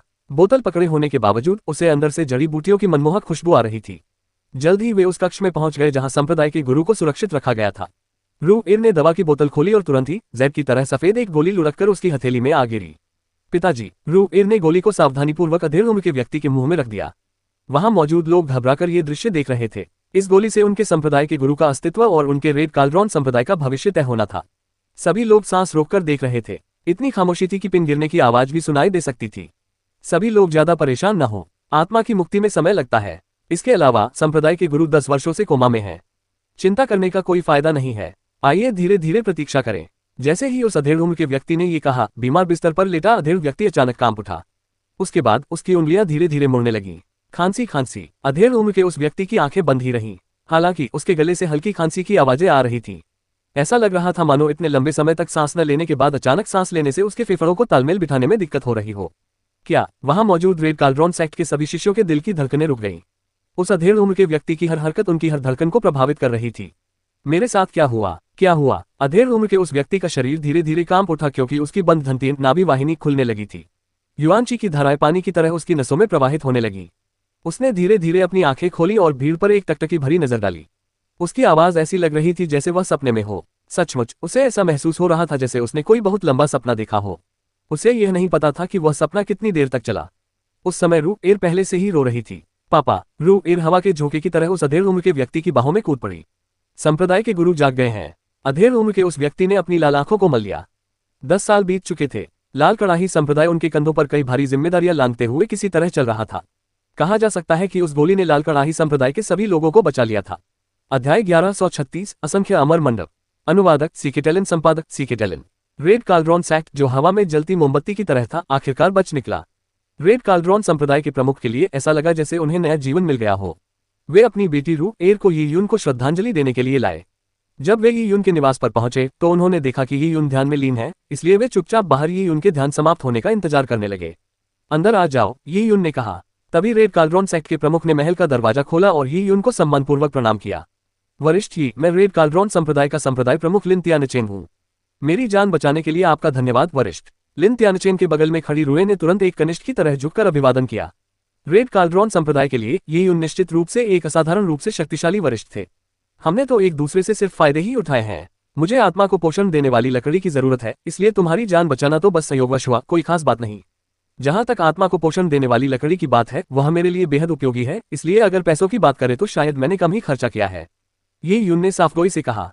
वरिष्ठ, आप बहुत ही विनम्र हैं। आपके बिना संपूर्ण रेड काल्ड्रॉन संप्रदाय शायद ही बच पाए। आत्मा पोषण करने वाली लकड़ी के महत्व को अनदेखा करे तो चाहे वह कितनी भी मूल्यवान क्यों न हो, यह मेरे रेड काल्ड्रॉन संप्रदाय के लिए बेकार है। इससे तो हमारे ऊपर विपत्ति भी आ सकती है। लिन त्यानचेन ने गंभीरता से बात की क्योंकि उसे आत्मा पोषण की लकड़ी का लालच नहीं था। उसने बहुत पहले ही अनुमान लगा लिया था कि यह संभवतः एक अत्यंत मूल्यवान खजाना है, लेकिन यह ऐसी चीज नहीं थी जिसे वह प्राप्त कर सके। ये यून उन लोगों को बहुत सम्मान देता था जो अपने लालच पर काबू रख सकते थे। उसने कहा, इस सौदे में मुझे कम खर्चा ही मिला। आत्मा को पोषण देने वाली लकड़ी मेरे लिए बहुत उपयोगी है, इसलिए मैं तुम्हें नुकसान नहीं पहुंचाऊंगा। इसे ले लो और इसे कुछ मुआवजा समझो। जैसे ही ये यून बोल रहा था, उसने अपनी उंगली झटक दी और एक अंतरस्थानिक अंगूठी सीधे लिन त्यानचेन के हाथ में जा गिरी। जब लिन त्यानचेन ने उसे पकड़ा तो उसने देखा कि उसके अंदर बड़ी संख्या में जहर की पट्टियां और दवा की बोतलें थीं। ये विरासत में मिली साधना तकनीकें, दवाइयां और अवशेष थे। यद्यपि इनकी संख्या कम है, फिर भी ये उन चीजों से 10 गुना अधिक मूल्यवान है जिन्हें मैंने 1 वर्ष पहले आपके संप्रदाय से अलग किया था। इसे आत्मा पोषण करने वाली लकड़ी के मूल्य के लिए मामूली प्रतिफल ही समझें।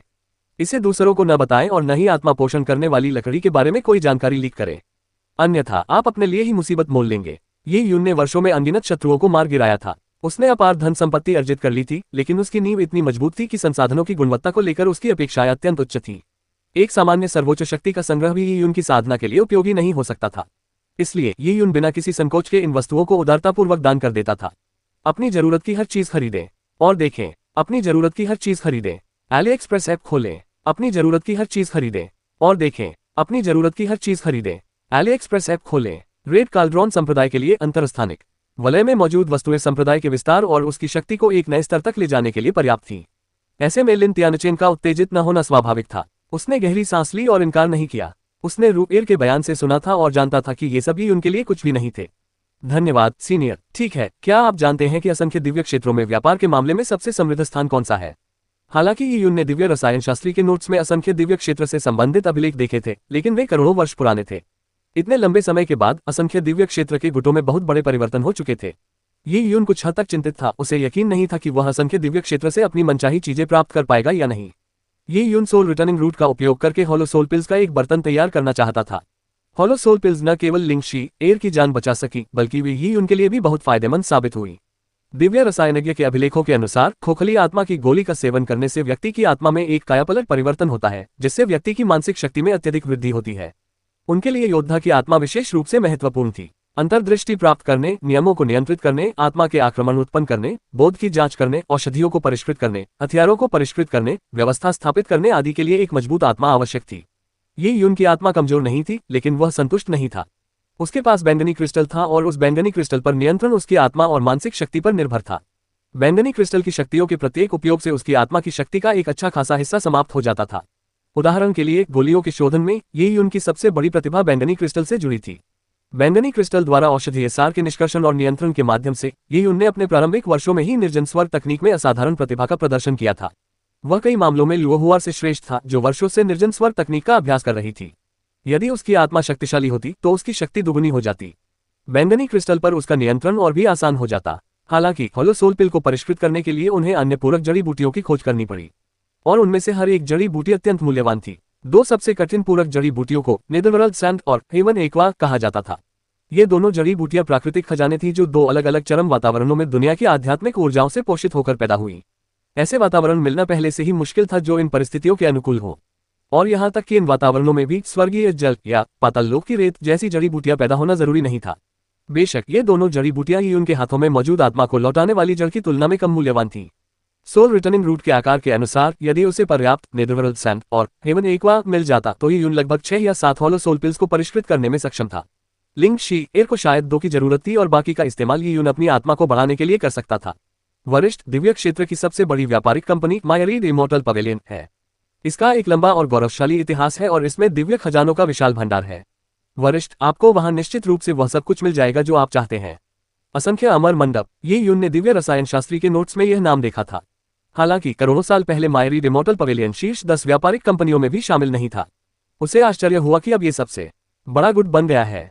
असंख्य दिव्य क्षेत्र का व्यापार यांग देव स्वर्ग के कई बड़े गुटों से मिलकर बना था। इस क्षेत्र में सर्वोच्च स्थान प्राप्त करने के कारण उन्हें प्रतिवर्ष प्राप्त होने वाला लाभ अकल्पनीय था। मुझे असंख्य अमर मंडप के बारे में बताएं, लिन त्यानचेन ने विनम्रतापूर्वक कहा। वरिष्ठ, असंख्य अमर मंडप असंख्य दिव्य क्षेत्र के लगभग 70% व्यापार को नियंत्रित करता है। असंख्य अमर मंडप के स्वामी का नाम तान कियानयू है। वे असंख्य दिव्य क्षेत्र में एक महान व्यक्तित्व हैं। वे करोड़ों वर्ष पूर्व दिव्य स्वामी बने और असंख्य अमर मंडप को उसकी वर्तमान ऊंचाई तक पहुंचाया। वरिष्ठ, ऐसा व्यक्तित्व आपकी कल्पना से परे है। तान कियानयू। ये यून ने सिर हिलाया। असंख्य दिव्य क्षेत्र किसी साधारण छोटे दिव्य क्षेत्र की तुलना में कहीं अधिक शक्तिशाली था। असंख्य दिव्य क्षेत्र के शीर्ष गुट के रूप में, जिनके गोदामों में अपार खजाने थे और जो प्रतिदिन भारी मात्रा में व्यापार को नियंत्रित करते थे, यदि कोई दिव्य स्वामी स्थिति को संभाले न रखता तो उन्हें पूरी तरह से लूट लिया जाता। दिव्य स्वामी द्वारा संचालित असंख्य अमर मंडप संभवतः पाताल लोक की रेत और स्वर्ग का जल को खोज सकता था। लेकिन कीमत के बारे में कीमत की बात करें तो ये यून को ये परेशानी वाली लगी। उसकी वर्तमान स्थिति अजीब थी। एक और उसकी बुनियाद बहुत मजबूत थी। दिव्य खजानों के लिए उसकी अपेक्षाएं बहुत ऊंची थीं, लेकिन वर्षों की मेहनत से धन अर्जित करने वाले पुराने अजूबों की तुलना में वह वास्तव में बेहद गरीब था। उन बूढ़े सन की लोगों की तुलना में उसे कोई फायदा नहीं था। जो भी हो, मैं पहले असंख्य अमर मंडप में जाकर अपनी योजनाओं पर फैसला करूंगा। अध्याय 1137 असंख्य मंडप। अनुवादक सीकेटेलन, संपादक सीकेटेलन। उफ, जैसे ही ये यून और रुए की आकृतियां सामने आई, एक टेलीपोर्टेशन नरे की युआन क्यू ई गूंज उठी। वरिष्ठ, हमारे ठीक सामने मायरीड सिटी है, रू एर ने कहा। ये यून और रू एर अंततः रेड काल्ड्रॉन संप्रदाय से मायरीड डिवाइन टेरिटरी के मुख्य क्षेत्र तक जाने के लिए कई टेलीपोर्टेशन एरे को पार करने के बाद अपने गंतव्य पर पहुंच गए थे। असंख्य दिव्य क्षेत्र विस्तृत था और इसके केंद्र में असंख्य शहर स्थित था। टेलीपोर्टेशन एरे से बाहर निकलने के बाद ये यून ने अपने सामने देखा और पूरे मायरीड सिटी के नजारे को निहारा। यह एक विशाल मैदान पर बना था और एक नजर में ही मंडपों की कतारें दिखाई दे रही थी। इसके अलावा पूरे मैदान से मायरीड सिटी की ओर भारी मात्रा में युआंची प्रवाहित हो रही थी। दूर से ही इस दृश्य को देखकर विस्मय और आश्चर्य का भाव स्पष्ट रूप से प्रकट हो जाता था। वरिष्ठ, मायरीड सिटी के ऊपर से उड़ान भरना मना है। मैं आपके लिए एक गाड़ी का इंतजाम कर दूंगी, रू एर ने कहा। ठीक है, आगे बढ़ो। ये यून ने सिर हिलाया। वह मायरीड सिटी से पूरी तरह अपरिचित था, इसलिए लिन त्यानचेंग ने रू एर को उसके साथ चलने का प्रस्ताव दिया, क्योंकि वह कई बार मायरीड सिटी जा चुकी थी। वह उस जगह को अच्छी तरह जानती थी, इसलिए उसने ये यून को बहुत सारी परेशानियों से बचा लिया। भविष्य में मुझे सीनियर कहकर मत बुलाना, बस मुझे मेरे नाम से बुलाना, ये यून ने कहा। हालांकि उन्हें अपनी उम्र को लेकर हुई गलतफहमी से कोई आपत्ति नहीं थी, लेकिन उन्हें हर समय वरिष्ठ कहे जाने पर अजीब लगता था। तो वरिष्ठ, मैं आपको युवा स्वामी कहूंगी, रू एर ने कुछ शर्मिंदा होकर कहा। तो युवा स्वामी, कृपया मुझे मिस नानगोंग मत कहिए, मुझे सिर्फ रू एर कहना ही काफी होगा। रुए ने अपनी मां का मायके का नाम अपना लिया था और ये यून पूरी यात्रा के दौरान उसे मिस नानगोंग कहकर संबोधित करती रही। इससे उस युवती के मन में श्रद्धा और सम्मान का भाव उत्पन्न हो गया। ठीक है, ये यून ने कहा। रुए ने तुरंत एक घोड़ा गाड़ी का इंतजाम किया। गाड़ी खींचने वाले घोड़े ऊंचे और राजसी थे। उनके पूरे शरीर से युआंची ऊर्जा प्रवाहित हो रही थी, जिससे वे भव्य और असाधारण दिख रहे थे। ये यून के गाड़ी में प्रवेश करने के बाद उसने महसूस किया कि अंदर का हिस्सा बेहद विशाल और आलीशान था। ऐसा कहा जाता है कि असंख्य नगर, असंख्य दिव्य क्षेत्र या यहाँ तक कि संपूर्ण यान देव स्वर्ग की सभी उत्तम वस्तुओं को एकत्रित करता है। यह न केवल खजानों से भरा है, बल्कि यहाँ आनंद के सभी साधन भी मौजूद हैं। असंख्य अमर मंडप में हर 10 वर्ष में असंख्य विनिमय का आयोजन होता है। असंख्य दिव्य क्षेत्र में सबसे कीमती खजानों का प्रकट होना संपूर्ण यान देव स्वर्ग और यहाँ तक कि अन्य स्वर्गों के योद्धाओं को भी आकर्षित करता है। अगले विनिमय में अभी 3 साल और लगेंगे। युवा स्वामी, मुझे पूरा विश्वास है कि आप उस विनिमय में अपनी मनचाही हर चीज खरीद सकेंगे। वहां सब कुछ मिलता है, जिसकी वजह से ही मायरीड सिटी को प्रसिद्धि मिली है। रुए ने गाड़ी में बैठते हुए ये यून को स्थिति के बारे में बताया। 3 साल इंतजार करने में कोई हर्ज नहीं है। फिलहाल हम कुछ समय के लिए मायरीड सिटी में ही रुकते हैं, ये यून ने कहा। ठीक है, तो हमारे लिए मायरीड पवेलियन जाना आवश्यक है। वहीं पर हम मायरीड सिटी में मुद्रा का आदान प्रदान करते हैं, साथ ही वहीं पर हम आवासीय उद्देश्यों के लिए संपत्ति खरीदते या किराए पर लेते हैं, रू एर ने कहा। ये यून ने सिर हिलाया। यात्रा के दौरान रू एर ने उससे बताया था कि यद्यपि मिरियड सिटी में वर्ल्ड स्टोन और कैश स्टोन का भी व्यापार होता है, लेकिन असली शीर्ष खजाने वर्ल्ड स्टोन से नहीं बल्कि मिरियड रून्स से बदले जाते हैं। असंख्य रून्स 10 प्रमुख गुटों द्वारा संयुक्त रूप से जारी किए गए थे। इन्हें प्राप्त करने का केवल एक ही तरीका था, इन प्रमुख गुटों के पास खजाने गिरवी रखना। खजाने जितने अधिक मूल्यवान होते थे, बदले में उतने ही अधिक रून्स मिलते थे। कम मूल्य के खजाने को 10 प्रमुख गुटों में से कोई भी स्वीकार करने को तैयार नहीं होता था। संक्षेप में, दिव्य क्षेत्र में विनिमय व्यापार लोकप्रिय था। मुद्रा के रूप में प्रतीकों का प्रचलन केवल किसी वस्तु के मूल्य की गणना को आसान बनाने के लिए था। गाड़ी सड़कों पर तेजी से आगे बढ़ी और शहर में प्रवेश करने के बाद ये यून ने चहल पहल से भरी दुकानों की 2 कतारें देखी। सड़कें लोगों से भरी हुई थीं और आम लोगों की राजधानियों की तुलना में यहाँ कहीं अधिक चहल पहल थी। समय समय पर सड़कों पर शक्तिशाली आभाएं प्रकट होती थीं। सड़कों पर चलने वाले योद्धा कमजोर नहीं थे। इतने सारे विशेषज्ञों को एक साथ कहीं और इकट्ठा देखना बहुत कठिन था। असंख्य योद्धाओं से भरा रहने वाला यह विशाल शहर इस आदान प्रदान के समय शायद और भी अधिक जीवंत हो उठेगा। यह एक भव्य आयोजन होगा। भले ही ये यून यहाँ हॉलो सोलपिल को परिष्कृत करने के लिए सामग्री खरीदने नहीं आया था, लेकिन केवल इस यात्रा ने ही उसके दृष्टिकोण को व्यापक बना दिया था। युवा स्वामी, हम मायरीड पवेलियन पहुंच गए हैं। गाड़ी एक विशाल मंडप के सामने रुकी और वहां योद्धाओं का भारी आवागमन हो रहा था। रुए ने पहल की और जल्द ही मायरीड पवेलियन के एक प्रबंधक आगे आए। सर, क्या मैं आपकी मदद कर सकता हूँ? मैनेजर ने दोस्ताना मुस्कान के साथ जवाब दिया। ये यून ने उसे 1 दर्जन से अधिक अंतरस्थानिक अंगूठियां सौंप दी, जो उसने अपने शत्रुओं को मारकर प्राप्त की थी। अंदर जो चीजें काम की हैं, उन्हें बदलने में मेरी मदद करो। साथ ही साधना के लिए उपयुक्त निवास स्थान खोजने में मेरी मदद करो, ये यून ने कहा। ठीक है, आप यहाँ चाय का आनंद लीजिए, मैं अभी वापस आता हूँ, मैनेजर ने इंटरस्पेशियल रिंग्स लेकर जाते हुए कहा। मायरीड पवेलियन मायरीड सिटी के अधिकार क्षेत्र में था। योद्धा यहाँ मायरीड रून्स के बदले में आते थे, इसलिए ये स्वाभाविक था कि व्यापार में उनके साथ धोखाधड़ी न की जाए। अगर ऐसा नहीं होता तो ये यून के सामने अन्य योद्धा हंगामा खड़ा कर देते। और इंतजार करते समय मैनेजर ने एक कैटलॉग भेज दिया था। जब ये यून ने सूची खोली तो उसकी आंखें चमक उठी। उसमें विभिन्न प्रमुख व्यापारियों द्वारा बेचे जा रहे सामानों की कीमतें लिखी हुई थीं। उसने अपने भीतर खोज करने के लिए अपनी आत्मा का इस्तेमाल किया और जल्दी ही ऐसे खजाने खोज निकाले जिनमें उसकी गहरी रुचि थी। दिव्य रसायनज्ञ के नोट्स प्राप्त करने से पहले ये यून इन वस्तुओं के बारे में ज्यादा नहीं सोचता था, लेकिन अब ये खजाने उसके लिए बहुत उपयोगी थे। लगभग सभी खजानों की कीमत असंख्य प्रतीकों का उपयोग करके तय की गई थी और जिन खजानों पर विश्व पत्थरों का चिन्ह लगा था उनकी संख्या बेहद कम थी। कितना महंगा! जब रू एर ने बगल से देखा तो उसकी आंखों में दर्द होने लगा। पूरे रेड काल्ड्रॉन संप्रदाय को बेचने से भी उन खजानों का 10वां हिस्सा भी नहीं मिल सकता था जिनकी कीमत आसानी से 10,000 रून्स थी। ये यून की बात करें तो उसने सूची में कुछ ऐसे खजाने देखे थे जिनकी कीमत लाखों रून के बराबर थी। अरे यहाँ तो हेवन डेसोलेट ग्रास भी है, 9 लाख रून्स वाली। यह एक बेहद कीमती आध्यात्मिक जड़ी बूटी है जिसका जिक्र दिव्य रसायनज्ञ के नोट्स में मिलता है। हालांकि इसकी गुणवत्ता सोल रिटर्निंग रूट से थोड़ी कम है, लेकिन यह ऐसी चीज है जो सिर्फ किस्मत से ही मिल सकती है। 900,000 रून्स बहुत महंगे लग रहे थे, लेकिन ये उनको ऐसा नहीं लगा।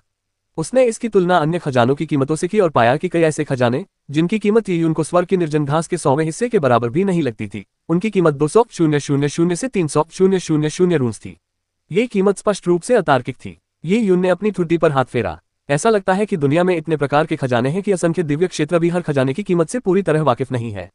उदाहरण के तौर पर स्वर्ग विहीन घास को लें तो दिव्य रसायन शास्त्री के लेखों में इसे अत्यंत मूल्यवान बताया गया था, लेकिन जिन व्यंजनों में इसका उपयोग होता था वे या तो केवल उसी दिव्य रसायन शास्त्री के पास थे या समय बीतने के साथ लुप्त हो गए थे। इसी कारण कई लोग स्वर्ग विहीन घास के महत्व को नहीं समझ पाए। अगर ऐसा न होता तो ये यून को ये 20 से 30 मिलियन रून्स में बिकने पर भी महंगी नहीं लगती। मुझे ये स्वर्ग की उजाड़ घास किसी भी कीमत पर हासिल करनी है। जब ये यून इन बातों पर विचार कर रही थी तभी मैनेजर वापस आ गया। महोदय, यह आपका रून ज़ैद ताबीज है। इसकी जांच करने के बाद आपको बस अपनी आध्यात्मिक छाप इस पर डालनी है और फिर इस ज़ैद ताबीज का उपयोग कोई और नहीं कर पाएगा। प्रबंधक एक ज़ैद डिस्क लेकर लौटा। ये यून ने ज़ैद ताबीज को अपने हाथ में लिया और उसमें अपनी आध्यात्मिक ऊर्जा का संचार किया। तुरंत ही उसका चेहरा उतर गया। कितना दयनीय! 1 दर्जन से अधिक अंतरस्थानिक छल्लों का आदान प्रदान केवल 85,000 प्रतीकों के बदले किया गया था। ऐसे में वह स्वर्ग की निर्जन घास कैसे खरीद सकता था? ये यून तो एक भी आध्यात्मिक जड़ी बूटी नहीं खरीद सकता था जिस पर उसकी नजर थी। जब उसने इस बारे में सोचा तो वह असहाय महसूस करने लगा। उसने पहले जिन लोगों को मारा था वे अधिकतर दांव पहले स्तर के ही थे। अंतरस्थानिक वलय में संग्रहित वस्तुएं ऐसी थी जिनका ये यून उपयोग नहीं कर सकता था और उसके पास मौजूद असली खजाने जैसे कि गॉड एडवेंट टॉवर, 10,000 फे डिवाइन कैनन, दिव्य रसायनज्ञ के नोट्स आदि का भी स्पष्ट रूप से उपयोग नहीं किया जा सकता था। दरअसल ये यून के पास इस समय काफी धन दौलत थी, लेकिन असंख्य विनिमय केंद्र में वह जिन खजानों को पाना चाहता था उनकी कीमत उसके पास मौजूद धन से कहीं अधिक हो सकती थी। वहां व्यापार करने वाले लोग या तो प्राचीन राक्षसी सर्वोच्च शक्तियां थी या फिर लाखों वर्षों से जीवित रहे दिव्य स्वामी। इन लोगों की तुलना में ये यून गरीब थी। महोदय, आप जिस आवास की तलाश कर रहे थे उसके लिए मैंने मायरीड सिटी में उपयुक्त भूमि खोज ली है। महोदय, कृपया बेझिझक देख लीजिए। प्रबंधक ने एक नक्शा निकाला। कोई जरूरत नहीं है। ये यून ने कुछ देर सोचा, फिर ऊपर देखते हुए कहा, मैंने अपना इरादा बदल लिया है। मुझे कुछ ऐसी दुकानें ढूंढकर दो जो थोड़ी शांत हों। मैनेजर थोड़ा हिचकिचाया और तुरंत मुस्कुराते हुए सिर हिलाया। उसने कहा, ठीक है, मुझे खाली दुकानों की जांच करने दीजिए। मायरीड सिटी में व्यापार के सिलसिले में बहुत से लोग आते थे, इसलिए इसमें कुछ भी अजीब नहीं था। युवा स्वामी, आपने दुकान क्यों चुनी? रू एर ने आश्चर्य से पूछा। मुझे जिन जड़ी बूटियों की जरूरत है उनकी कीमतें काफी ज्यादा हैं। मेरे पास अभी जितने रुन्स हैं वे जरूरत से कम हैं। इसके अलावा उन्हें हासिल करने के लिए शायद मुझे और भी रुन्स की जरूरत पड़ेगी। चूंकि मैं अगले 3 सालों में दवाइयां बनाना और अपने दिमाग को तेज करना चाहता हूं, तो क्यों ना एक दुकान ही खोल लूं, ये यून ने कहा। ये यून ने दाव मैनिफेस्टेशन क्षेत्र के मध्य चरण से सीधे दाव पैलेस क्षेत्र तक छलांग लगा दी थी। साधना में ये छलांग इतनी जबरदस्त थी कि चाहे ये यून की नियम संबंधी अंतर्दृष्टि कितनी भी उन्नत क्यों न हो, वह समस्या के न होने की गारंटी नहीं दे सकता था। उसे अपनी साधना को आत्मसात करने के लिए समय चाहिए था। वास्तव में 3 साल भी पर्याप्त नहीं थे। इसलिए ये यून ने दिव्य रसायन शास्त्री के ग्रंथों का अध्ययन करते हुए साधना करने और अपने द्वारा निर्मित बेकार गोलियों को बेचने की योजना बनाई। चूंकि मायरीड सिटी की अर्थव्यवस्था काफी समृद्ध थी, इसलिए शांत स्थान पर दुकान खोलने पर भी उसका कारोबार चलता रहता। ये यून को अपनी बनाई गोलियों की गुणवत्ता पर पूरा भरोसा था। दिव्य रसायनज्ञ से विरासत में मिली गोलियों की विधि के बिना भी ये यून द्वारा बनाई गई साधारण से साधारण गोलियां भी अपनी गुणवत्ता में काफी सुधार कर लेती थीं। अध्याय 1138 स्वर्गीय खजाने का संग्रह। अनुवादक सीकेटेलन, संपादक सीकेटेलन। मायरीड पवेलियन के प्रबंधक ने तुरंत उपलब्ध दुकानों का विस्तृत विवरण प्रस्तुत किया। ये यून ने कीमतों पर एक नजर डाली और वह हिचकिचाए बिना नहीं रह सकी। मायरीड सिटी बहुत तेजी से फल फूल रहा था। इसे पूरे यांग गॉड एम्पायरियन हेवन का एक महानगर माना जा सकता था। मध्य क्षेत्र में स्थित दुकानों की कमाई अभूतपूर्व थी। मायरीड डिवाइन टेरिटरी के गुटों को छोड़ दे तो यांग गॉड एम्पायरियन हेवन के अन्य क्षेत्रों के कई गुटों ने मायरीड सिटी में अपने कारोबार स्थापित कर लिए थे। इसी वजह से मायरीड सिटी की दुकानें बेहद लोकप्रिय हो गईं। केंद्रीय जिले में कुछ बड़ी दुकानों का वार्षिक किराया 200,000 रून्स था, जिसके लिए 10 साल की जमा राशि आवश्यक थी। ये बहुत महंगा लग रहा था, लेकिन दोबारा सोचने पर पता चला कि साल में कुछ बड़े सौदे करने से इसकी अच्छी खासी भरपाई हो जाएगी। ये यून की दौलत मध्य क्षेत्र में दुकान किराए पर लेने के लिए पर्याप्त नहीं थी। वैसे भी उसे इसकी कोई जरूरत नहीं थी। अंततः उसने एक अपेक्षाकृत दूरस्थ इलाके में एक छोटी सी दुकान चुनी। किराया कुल कीमत का केवल 10वां हिस्सा था, लेकिन इसके लिए भी 10 साल की जमा राशि के साथ साथ 1 साल का किराया भी देना पड़ा। ये यून को तुरंत 22,000 रुन्स का भुगतान करना पड़ा। मायरीड पवेलियन से बाहर निकलने के बाद भी रू एयर सदमे में थी। मायरीड सिटी आने से पहले किसी को अपनी गरीबी का एहसास नहीं होता। रेड कार्लरॉन सेक्ट की 1 सदी की कमाई मायरीड सिटी में एक दुकान का वार्षिक किराया चुकाने के लिए भी पर्याप्त नहीं थी। मैं सचमुच गरीब हूँ। ये यून को लगा कि वह आर्थिक संकट का सामना कर रहा है। उन्हें यह अनुभूति बहुत लंबे समय से नहीं हुई थी। गहन चिंतन करने पर यद्यपि उनके पास कई उच्च श्रेणी के खजाने थे, फिर भी उनके पास मौजूद नकदी की मात्रा कभी अधिक नहीं रही थी। हालांकि वह एक दुकान के माध्यम से दवाइयों को परिष्कृत करके भी पैसा कमा सकता था, लेकिन यह बहुत धीमी प्रक्रिया थी। ये यून साधना के दौरान अपनी औषधि शोधन कौशल और निर्जन स्वर तकनीक को निखारना चाहता था। इन क्षेत्रों में यदि वह अभ्यास के लिए बहुमूल्य सामग्रियों का उपयोग करता तो इससे उसे जल्दी सफलता मिल सकती थी, लेकिन इसके लिए काफी बड़ी रकम की आवश्यकता होती थी। मायरीड सिटी में उसके लिए जल्दी पैसा कमाने के और कौन कौन से साधन उपलब्ध थे, ये यून इस मामले पर विचार करते हुए अपनी टुड्डी सहला रहा था। तभी अचानक उसका दिल हिल उठा। उसने अजीब तरह से अपना सिर घुमाया और देखा कि इंद्रधनुषी प्रकाश की धाराओं से घिरी एक गाड़ी तेजी से उसके पास से गुजर रही है। रथ को 9 इंद्रधनुषी पक्षी खींच रहे थे और रथ स्वयं जमीन से 3 फीट ऊपर हवा में तैर रहा था। यात्रा के दौरान वह स्थिर और गतिमान बना रहा। पलक झपकते ही रथ सड़क के अंतिम छोर तक पहुंच गया और फिर गायब हो गया। अपने पीछे वह हल्की सी सुगंध छोड़ गया जिसने ये यून को सराबोर कर दिया। ये गाड़ी, ये यून हैरान था। उसे अभी अभी उसके पास से गुजरी गाड़ी से एक जानी पहचानी आभा का आभास हुआ था। हालांकि ध्यान से सोचने पर भी वह ये याद नहीं कर पा रहा था कि वह कौन था। उसकी दृष्टि उस रथ का पीछा करती रही और उसने देखा कि वह एक विशाल इमारत में जा टकराया जो एक छोटे पहाड़ जैसी दिखती थी। स्वर्गीय खजाने का मेहराब। ये यून ने देखा कि दरवाजे के ऊपर लगी पट्टिका पर वे शब्द लिखे हुए थे, रू-एट, क्या तुम स्वर्गीय खजाने के मेहराब के बारे में जानते हो? ये यून ने सहज भाव से पूछा, लेकिन उसे इस बात की बिल्कुल उम्मीद नहीं थी कि उसका सवाल सुनकर उसका चेहरा थोड़ा लाल हो जाएगा। उसने सिर हिलाया और हकलाते हुए बोली, युवा स्वामी, क्या आप स्वर्गीय खजाने के मेहराब पर जाना चाहते हैं? समस्या क्या है? कुछ नहीं, बस इतना ही। रूआ ने लाल चेहरे के साथ हेवनली ट्रेजर्स आर्च के बारे में बताया। उसकी व्याख्या सुनते हुए ये यून को हंसी आ गई। Heavenly treasures arch paradise chapter के व्यवसायों में से एक था। दिव्य जगत में पैराडाइज चैप्टर प्रसिद्ध था। इसकी साधना तकनीकें अत्यंत विशिष्ट थीं। इसमें इच्छा के अनुसार कार्य करने पर विशेष बल दिया जाता था। साधना के दौरान अपनी इच्छाओं को पूरा करने से आकांक्षाओं को मुक्ति मिलती थी, जिसके परिणामस्वरूप सफलता प्राप्त होती थी। इस वजह से पैराडाइज चैप्टर की प्रतिष्ठा अच्छी नहीं थी। इस संप्रदाय के कई शिष्य सुंदरियों के साथ यौन संबंध बनाते थे या हद से ज्यादा मौजमस्ती करते थे। बहुत से लोग इसे एक शैतानी संप्रदाय मानते थे। ऐसी परिस्थितियों में स्वर्गीय खजाने का मेहराब मायरीड सिटी में आनंद का सबसे पतित स्थल बन गया था। वहां खूबसूरत महिला गुलामों को पाला पोसा जाता था और उचित कीमत मिलने पर कोई भी उन्हें अपनी इच्छा अनुसार खरीद या बेच सकता था। इसके अलावा वहां हर तरह के बहुमूल्य खजाने, स्वादिष्ट व्यंजन, जानलेवा जुए आदि मौजूद थे। वहां सब कुछ मिल सकता था। संक्षेप में कहें तो जब तक कोई व्यक्ति धनी था, वह हेवनली ट्रेजर्स आर्च में हर तरह के सुखों का आनंद ले सकता था। जब रू-एर ने स्वर्गीय खजाने के मेहराब के बारे में बताया तो उसका चेहरा लगातार लाल हो रहा था। ये यून समझ गया कि उस युवती ने शायद उसे स्वर्गीय खजाने के मेहराब में मौजूद दासियों से सुख प्राप्त करने की इच्छा रखने वाला समझ लिया है। ये यून मुस्कुराया और आगे कुछ नहीं बताया। वह पहली बार मायरीड सिटी आया था और उसने ज्यादा जगहें नहीं देखी थी। अपने ज्ञान का दायरा बढ़ाना बुरा विचार नहीं था। इसके अलावा ये यून उस व्यक्ति की पहचान जानने के लिए उत्सुक था जिससे एक जानी पहचानी सी आभा निकल रही थी। ... स्वर्गीय खजाने का मेहराब स्वयं एक विशाल जादुई निवास का खजाना था। ये लाखों वर्षों से अपने स्थान पर स्थापित था। ये लगभग 5 किलोमीटर के क्षेत्र में फैला हुआ था और इसके आंतरिक भाग में तरह तरह के नवीनीकरण किए गए थे जिससे यह आलीशान और समृद्ध दिखता था। जब ये यून प्रवेश द्वार पर पहुंचा तो उसने वहां कवचधारी बलवान पुरुषों की एक पंक्ति देखी। इन लोहे के मीनारनुमा शरीरों के बीच मोहक काया वाली युवतियों की एक पंक्ति खड़ी थी। उनकी क्रूरता और सुंदरता में गहरा विरोधाभास था। स्वागत। युवतियों की कतार झुककर प्रणाम करने के लिए खड़ी हो गई। हालांकि हर आगंतुक को ये प्रणाम नहीं मिलता था। केवल उच्च सामाजिक प्रतिष्ठा वाले लोगों को ही ऐसा सम्मान प्राप्त हो सकता था। युवा स्वामी लिंगहू, आप आ गए, कृपया अंदर आइए। एक लड़की खिलते हुए चेरी के फूल जैसी मुस्कान लिए आगे आए और सफेद कपड़े पहने एक आदमी को अंदर ले आए। सफेद कपड़े पहने वह आदमी एक शानदार गाड़ी से उतरा था और पहली नजर में ही यह स्पष्ट हो गया था कि उसका अतीत असाधारण था। असंख्य दिव्य क्षेत्र में हर जगह व्यापार के अवसर मौजूद थे। लाखों वर्षों के संचय के अलावा वहां अनेक धनी गुट भी थे। केंद्रीय राज्य दिव्य क्षेत्र की तुलना इस क्षेत्र से करना एक छोटे से काउंटी शहर की तुलना किसी प्रसिद्ध विश्व राजधानी से करने के समान था। ये यून जब स्वर्गीय खजाने के मेहराब के प्रवेश द्वार की ओर चल रहा था तो कोई भी उसका स्वागत करने के लिए आगे नहीं आया। वह एक अनजान व्यक्ति था और उसकी उम्र भी उतनी नहीं लग रही थी, इसलिए ये स्वाभाविक था कि किसी ने उस पर ध्यान नहीं दिया। ये यून के पीछे रूए का चेहरा सेब की तरह लाल था। मिरियड सिटी में वह एक गरीब परिवार की सीधी सादी बच्ची की तरह थी। अचानक इस विलासितापूर्ण और पापमय देश में आने से वह बेहद संकोची हो गई थी। ये जगह वाकई बहुत दिखावटी है। प्रवेश द्वार से मुख्य हॉल में प्रवेश करते ही ये यून ने 1000 फीट लंबा हॉल देखा। ये हॉल दिव्य सुगंधित लकड़ी से बनी मेजों और कुर्सियों से भरा हुआ था और छत पर एक इंद्रधनुषी लौ जल रही थी जिसने हॉल को 7 शानदार रंगों से रोशन कर दिया था। इंद्रधनुषी पंख ज्वाला, स्वर्गीय खजाने के मेहराब को रोशन करने वाली लौ एक अनमोल रूपांतरित अग्नि आत्मा थी। हालांकि इसका मूल्य यीयुन के विधर्मी ईश्वर अग्नि बीज से कहीं कम था, फिर भी यह बेहद आश्चर्यजनक थी। इसके अलावा हॉल के बीचों बीच लगभग 10 फीट ऊंचा एक मूंगा रखा हुआ था। यह देखने में बेहद आकर्षक था। वह मूंगा पूरी तरह से बैंगनी रंग का था और उसका आकार एकदम सही था। यीयुन दिव्य रसायन शास्त्र के ग्रंथों से भली भांति परिचित था, इसलिए उसने तुरंत पहचान लिया कि यह गहरे समुद्र का बैंगनी रक्त मूंगा है।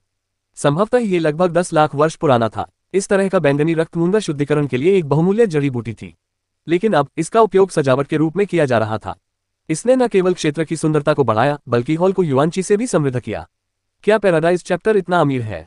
10 लाख साल पुराने बैंगनी रक्त मूंगे को सजावट के तौर पर इस्तेमाल कर रहे हैं। ये चीज तो लगभग 10 लाख मायरियड रूम्स में बिक सकती है। यीयुन थोड़ा परेशान हो गया।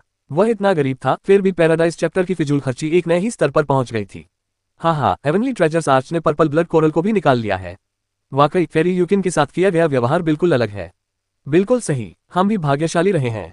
हालांकि हमें सुंदरता से कोई उम्मीद नहीं है और न ही हम बैंगनी रक्त मूंगे से बनी औषधि का सेवन कर सकते हैं, लेकिन बैंगनी रक्त मूंगे से निकलने वाली युआनची ऊर्जा को सांस लेना ही एक ताजगी भरा एहसास है। जब यीयुन ने 2 योद्धाओं की बातचीत सुनी तो उसे राहत मिली। ऐसा लगता था कि बैंगनी रक्त मूंगे जैसी सांसारिक आध्यात्मिक वस्तु को स्वर्गिक खजाने का आग केवल विशेष अवसरों पर ही निकालता था। वे इतने धनी नहीं थे कि बैंगनी रक्त मूंगे को सजावटी पौधे के रूप में इस्तेमाल करते। अध्याय 1139 परी यूकिन। अनुवादक सीकेटेलन, संपादक सीकेटेलन। आध्यात्मिक जड़ी बूटियों को आमतौर पर सीलबंद जेड बक्सों में रखा जाता था। कुछ जेड बक्सों को तो जड़ी बूटियों के सार को संरक्षित करने के लिए विशेष आवरणों से भी सुसज्जित किया जाता था। यीयुन के सामने बैंगनी रक्त मूंगे को खुले में रखने से स्पष्ट रूप से उसकी शक्ति के क्षय होने का खतरा बढ़ गया था। इस तरह के दिखावटी प्रदर्शन ने यीयुन को उत्सुक कर दिया। आखिर यह परी यूकिन कौन थी? भाइयों, क्या मैं पूछ सकता हूँ, ये परी यूकिन कौन है जिसके बारे में आपने बताया था कि वह आ जाएगी? यीयुन ने बैंगनी रक्त मूंगे के बारे में चर्चा कर रहे 2 योद्धाओं से पूछा। हालांकि उनकी साधना का स्तर यीयुन की तुलना में औसत था, फिर भी उन्होंने महंगे वस्त्र पहन रखे थे। उनके कपड़े दिव्य रेशम से बने थे और उनकी कमर पर कीमती तलवारें लटकी हुई थीं। उनकी तलवारों में बड़ी संख्या में बहुमूल्य पत्थर जड़े हुए थे। यीयुन तलवारों का विशेषज्ञ था। वह एक नजर में ही समझ गया कि दोनों तलवारें देखने में कोई खास प्रभावशाली नहीं थीं, लेकिन उनकी भव्यता उन्हें बेजोड़ दिखा रही थी। देखने से ऐसा लगता है कि वे दोनों एक धनी परिवार के वंशज थे। भाई, आप जरूर दूर से आए होंगे। आपने परी यूकिन के बारे में कैसे नहीं सुना? बोलने वाला युवक नीले रंग के वस्त्र पहने हुए था। उसके आलीशान वस्त्र उसके चेहरे पर कुछ मेल नहीं खा रहे थे, क्योंकि उसका चेहरा सीधा सादा लग रहा था। उसके सांवले रंग के कारण वह किसान जैसा दिख रहा था। यीयुन ने सिर हिलाया। आप सही कह रहे हैं, मुझे नहीं पता। कृपया मुझे बताएं। दूसरा युवक भी उसके पीछे पीछे आया। वह पॉलिश किए हुए अखरोट की लकड़ी के 2 टुकड़ों से खेल रहा था और एक सलीकेदार विद्वान जैसा लग रहा था। जब आप परी यूकिन की बात करते हैं तो सबसे पहले आपको स्वर्ग अध्याय के बारे में बात करनी होगी। किंवदंती कहती है कि स्वर्ग अध्याय के संस्थापक सिंखोल से आए थे। फिर स्वर्ग अध्याय ने लंबे समय तक असंख्य दिव्य क्षेत्र में रहने के कारण ये प्रमुख गुटों में से एक बन गया। स्वर्ग अध्याय के अधिकांश शिष्य पुरुष हैं। चूंकि यह व्यक्ति को अपनी इच्छाओं पर अमल करने की स्वतंत्रता पर जोर देता है, इसलिए इसे कई पुरुष योद्धाओं के लिए स्वर्ग कहा जाता है। इसी कारण स्वर्ग अध्याय के शिष्यों की संख्या लगातार बढ़ती जा रही है। उन्होंने आगे कहा, पैराडाइज चैप्टर हर 10,000 साल में एक उत्तराधिकारी का चुनाव करता था। आमतौर पर उत्तराधिकारी पुरुष होता था और उसे पैराडाइज डिवाइन टेक्निक की सच्ची शिक्षाएं विरासत में मिलती थीं। वह वास्तव में जीवन के सभी सुखों का आनंद लेता था। लेकिन विद्वान युवक के लहजे में अचानक बदलाव आया। बहुत ही दुर्लभ अवसरों पर पैराडाइज चैप्टर एक युवा महिला उत्तराधिकारी का चयन करता है। जब ऐसा होता है तो यह कोई छोटी बात नहीं होती। पैराडाइज चैप्टर के पुरुष उत्तराधिकारी आमतौर पर अपनी इच्छाओं का अनुसरण करते हैं, लेकिन महिला उत्तराधिकारी बिल्कुल विपरीत होती हैं। वे पवित्र होती हैं और सांसारिक इच्छाओं से पूरी तरह मुक्त होती हैं।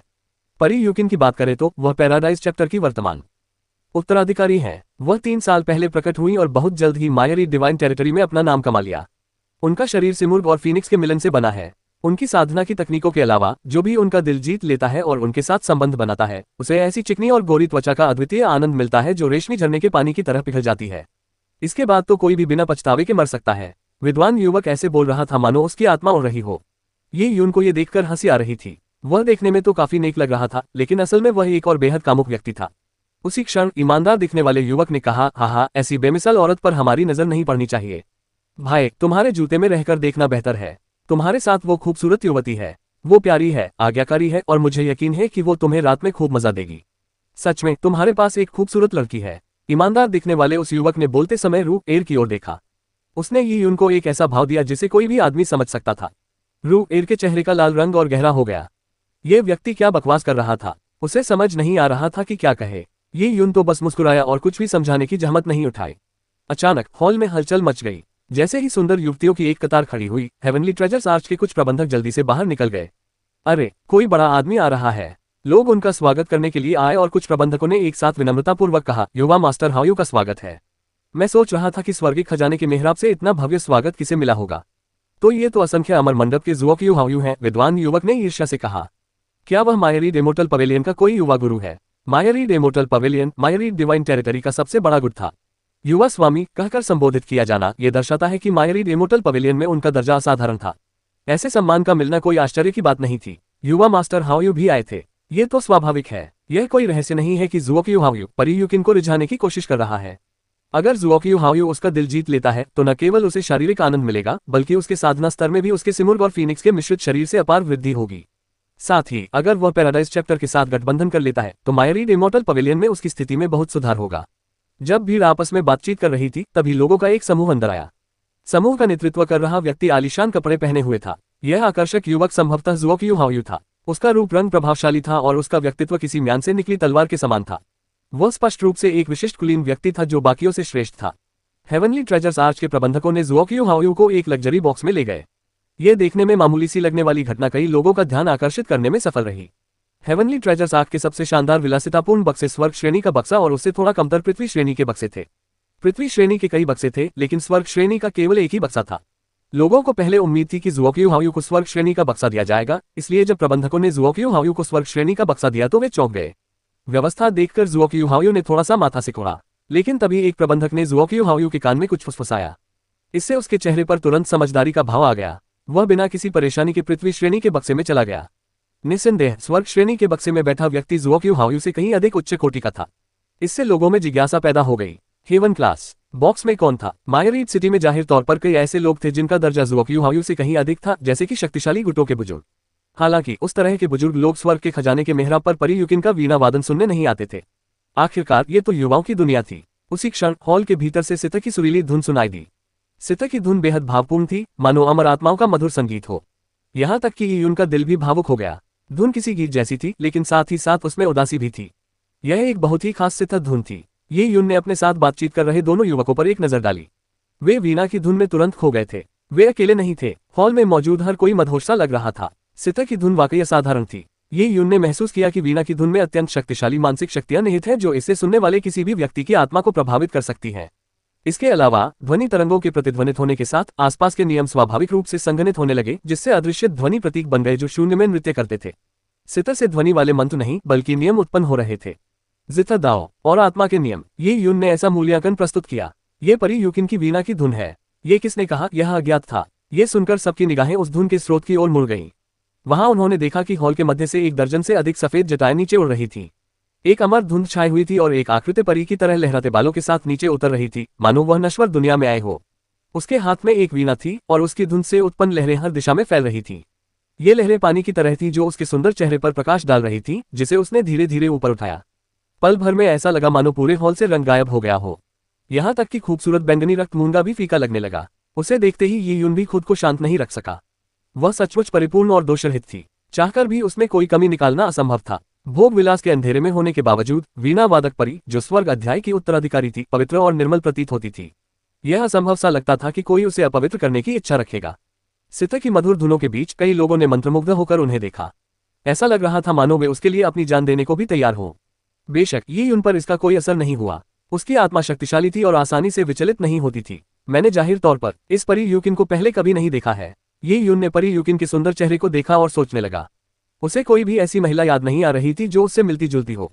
उसने पहले सोचा था कि स्वर्गिक खजाने के मेहराब के बाहर उससे गुजरने वाली रहस्यमयी महिला शायद परीयुकिन ही थी, लेकिन अब जैसा दिख रहा था उसका अनुमान गलत था। मुझे एक सम्मानित अतिथि के आगमन की सूचना मिली है, इसलिए मैं अपने संगीत से उनका स्वागत करने आया हूँ। एक ऐसी आवाज जो किसी मधुर धुन की तरह दिव्य और सुरुचिपूर्ण थी, घने कोहरे से निकली। ऐसा लगा मानो वह आवाज सीधे दिल को छू गई हो। उसकी गूंज दूर तक सुनाई देती रही और लोगों के मन में गहरे विचार छोड़ गई। वीणा की धुनों से प्रभावित लोग परीयुकिन की आवाज से भी मंत्रमुग्ध हो गए थे। जुओक्यू हाओयू ने हंसते हुए कहा, हाँ, मैंने कभी उम्मीद नहीं की थी कि परीयुकिन आज बिना चेहरे पर नकाब के प्रकट होंगी। हम सचमुच भाग्यशाली हैं। जब भी परीयुकिन अतीत में प्रकट होती थी तो वह अपना चेहरा घूंघट से ढके रहती थी। इस बार उसने अपना घूंघट हटा दिया था, जिससे उसका असली चेहरा सबके सामने प्रकट हो गया था। हालांकि जुओक्यू हाओयू ने जोर से कहा कि वे भाग्यशाली हैं, लेकिन असल में वह बहुत नाराज था। वह बेहद अधिकार जताने वाला व्यक्ति था। उसकी इच्छा थी कि जब तक वह परी यूकिन को सफलतापूर्वक प्रपोज न कर ले तब तक वह हमेशा घूंघट ओढ़े रहे, ताकि उसकी अद्वितीय सुंदरता केवल उसी के दर्शन के लिए रहे। केवल एक अद्वितीय स्त्री जो पूरी तरह से उसके वश में हो ही उसे संतुष्ट कर सकती थी। उन तुच्छ योद्धाओं में मेरी होने वाली पत्नी का चेहरा देखने की योग्यता कैसे हो सकती है? परी यूकिन, आप बहुत गंभीरता से बोलती हैं। एक बूढ़े व्यक्ति के रूप में मैं पहली बार आपके वीणा वादन को सुनने के लिए स्वर्गीय खजाने के मेहराब पर आया हूँ। इसे सुनने के बाद ही मुझे एहसास हुआ कि इस दिव्य संगीत के इतने सारे पलों को न सुन पाने का मुझे कितना अफसोस है। उसी क्षण हेवन क्लास बॉक्स से एक बुलंद स्वर सुनाई दिया। इसे सुनकर सब लोग दंग रह गए। उनके लहजे से साफ था कि वे एक वरिष्ठ अधिकारी थे। जुओक्यू हाओयू से भी उच्च दर्जे का एक बुजुर्ग व्यक्ति परी यूकिन को वीणा बजाते सुनने आया था। जैसे ही लोग उस वरिष्ठ व्यक्ति की पहचान का अनुमान लगा रहे थे, उन्होंने स्वर्ग श्रेणी का बक्सा खोलते देखा। बैंगनी सुनहरे वस्त्र पहने एक अधेड़ उम्र का व्यक्ति बड़े बड़े कदमों से बाहर निकला। अधेड़ उम्र का वह व्यक्ति लंबा और गठीला था। उसकी घनी भौहें तलवारों जैसी दिखती थीं और उसके व्यक्तित्व में एक असाधारण आकर्षण था। उस अधेड़ उम्र के व्यक्ति को देखकर कई लोग दंग रह गए। वह तो मायरीड सिटी का नगर स्वामी था। मायरीड सिटी की स्थापना करोड़ों वर्षों पहले हुई थी, लेकिन नगर स्वामी का पद अत्यंत विशिष्ट था। ऐतिहासिक रूप से नगर स्वामी किसी भी प्रमुख बुद्ध से संबंधित नहीं होता था। यांग गॉड एम्पायरियन हेवन के प्रमुख व्यापारिक क्षेत्रों में से एक होने के नाते मायरीड सिटी का नगर स्वामी बनने के लाभ अतुलनीय थे।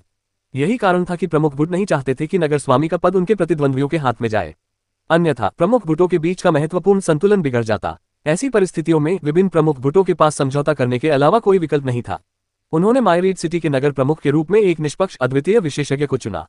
चुने गए व्यक्ति में अपनी शक्ति के बल पर प्रमुख बुटों के बीच की स्थिति को प्रभावित करने की क्षमता होनी चाहिए थी। ये स्पष्ट था कि इस शख्स की उपस्थिति का कितना महत्व था। लोग ये जानने के लिए उत्सुक थे कि नगर स्वामी अचानक स्वर्गीय खजाने के मेहराब पर क्यों प्रकट हुआ। इसके अलावा उन्होंने देखा कि उसके पीछे एक सफेद वस्त्रधारी महिला खड़ी थी, जिसकी आभा असाधारण थी। अध्याय 1140 परिचित। अनुवादक सीकेटेलन, संपादक सीकेटेलन। असंख्य नगर के नगर स्वामी के पीछे खड़ी लड़की 20 साल से अधिक उम्र की नहीं लग रही थी। उसने बर्फ जैसी सफेद पोशाक पहनी हुई थी, जिसमें लहराते हुए कपड़े के बेल्ट लगे थे। लड़की धीरे धीरे आगे बढ़ी। उसका कद लंबा और शरीर पतला था और उसकी त्वचा बर्फ की तरह गोरी थी। उसमें एक शांत आकर्षण था और उसकी सुंदरता शहरों को भी स्तब्ध कर सकती थी, जिससे वह किसी अलौकिक परी जैसी प्रतीत होती थी। हर कोई उसकी ओर आकर्षित हुए बिना नहीं रह सका और अपनी निगाहें उससे हटाना लगभग असंभव पा रहा था। ये लड़की वाकई बेहद खूबसूरत है। परी यूकिन के सामने तो वह फीकी भी नहीं पड़ती, या यूं कहें कि दोनों की अपनी अपनी खूबियां हैं। वह नगर स्वामी के साथ स्वर्ग श्रेणी के कमरे में थी। क्या वह उसकी बेटी हो सकती है? महिला की पहचान को लेकर लोगों में उत्सुकता के कारण चारों ओर चर्चाओं का दौर शुरू हो गया। ये यून के बगल में खड़े दोनों वंशज उसे ऐसे घूर रहे थे मानो उनकी आंखें फटी रह जाएंगी। आज की उनकी यात्रा वाकई व्यर्थ नहीं गई। उन्होंने न केवल परी यूकिन का नकाबपोश चेहरा देखा, बल्कि एक और अद्वितीय महिला को भी देखने का सौभाग्य प्राप्त किया। हालांकि वे यह बात अच्छी तरह जानते थे कि उन जैसे लोगों का उस स्तर की महिलाओं के साथ कोई मौका नहीं था।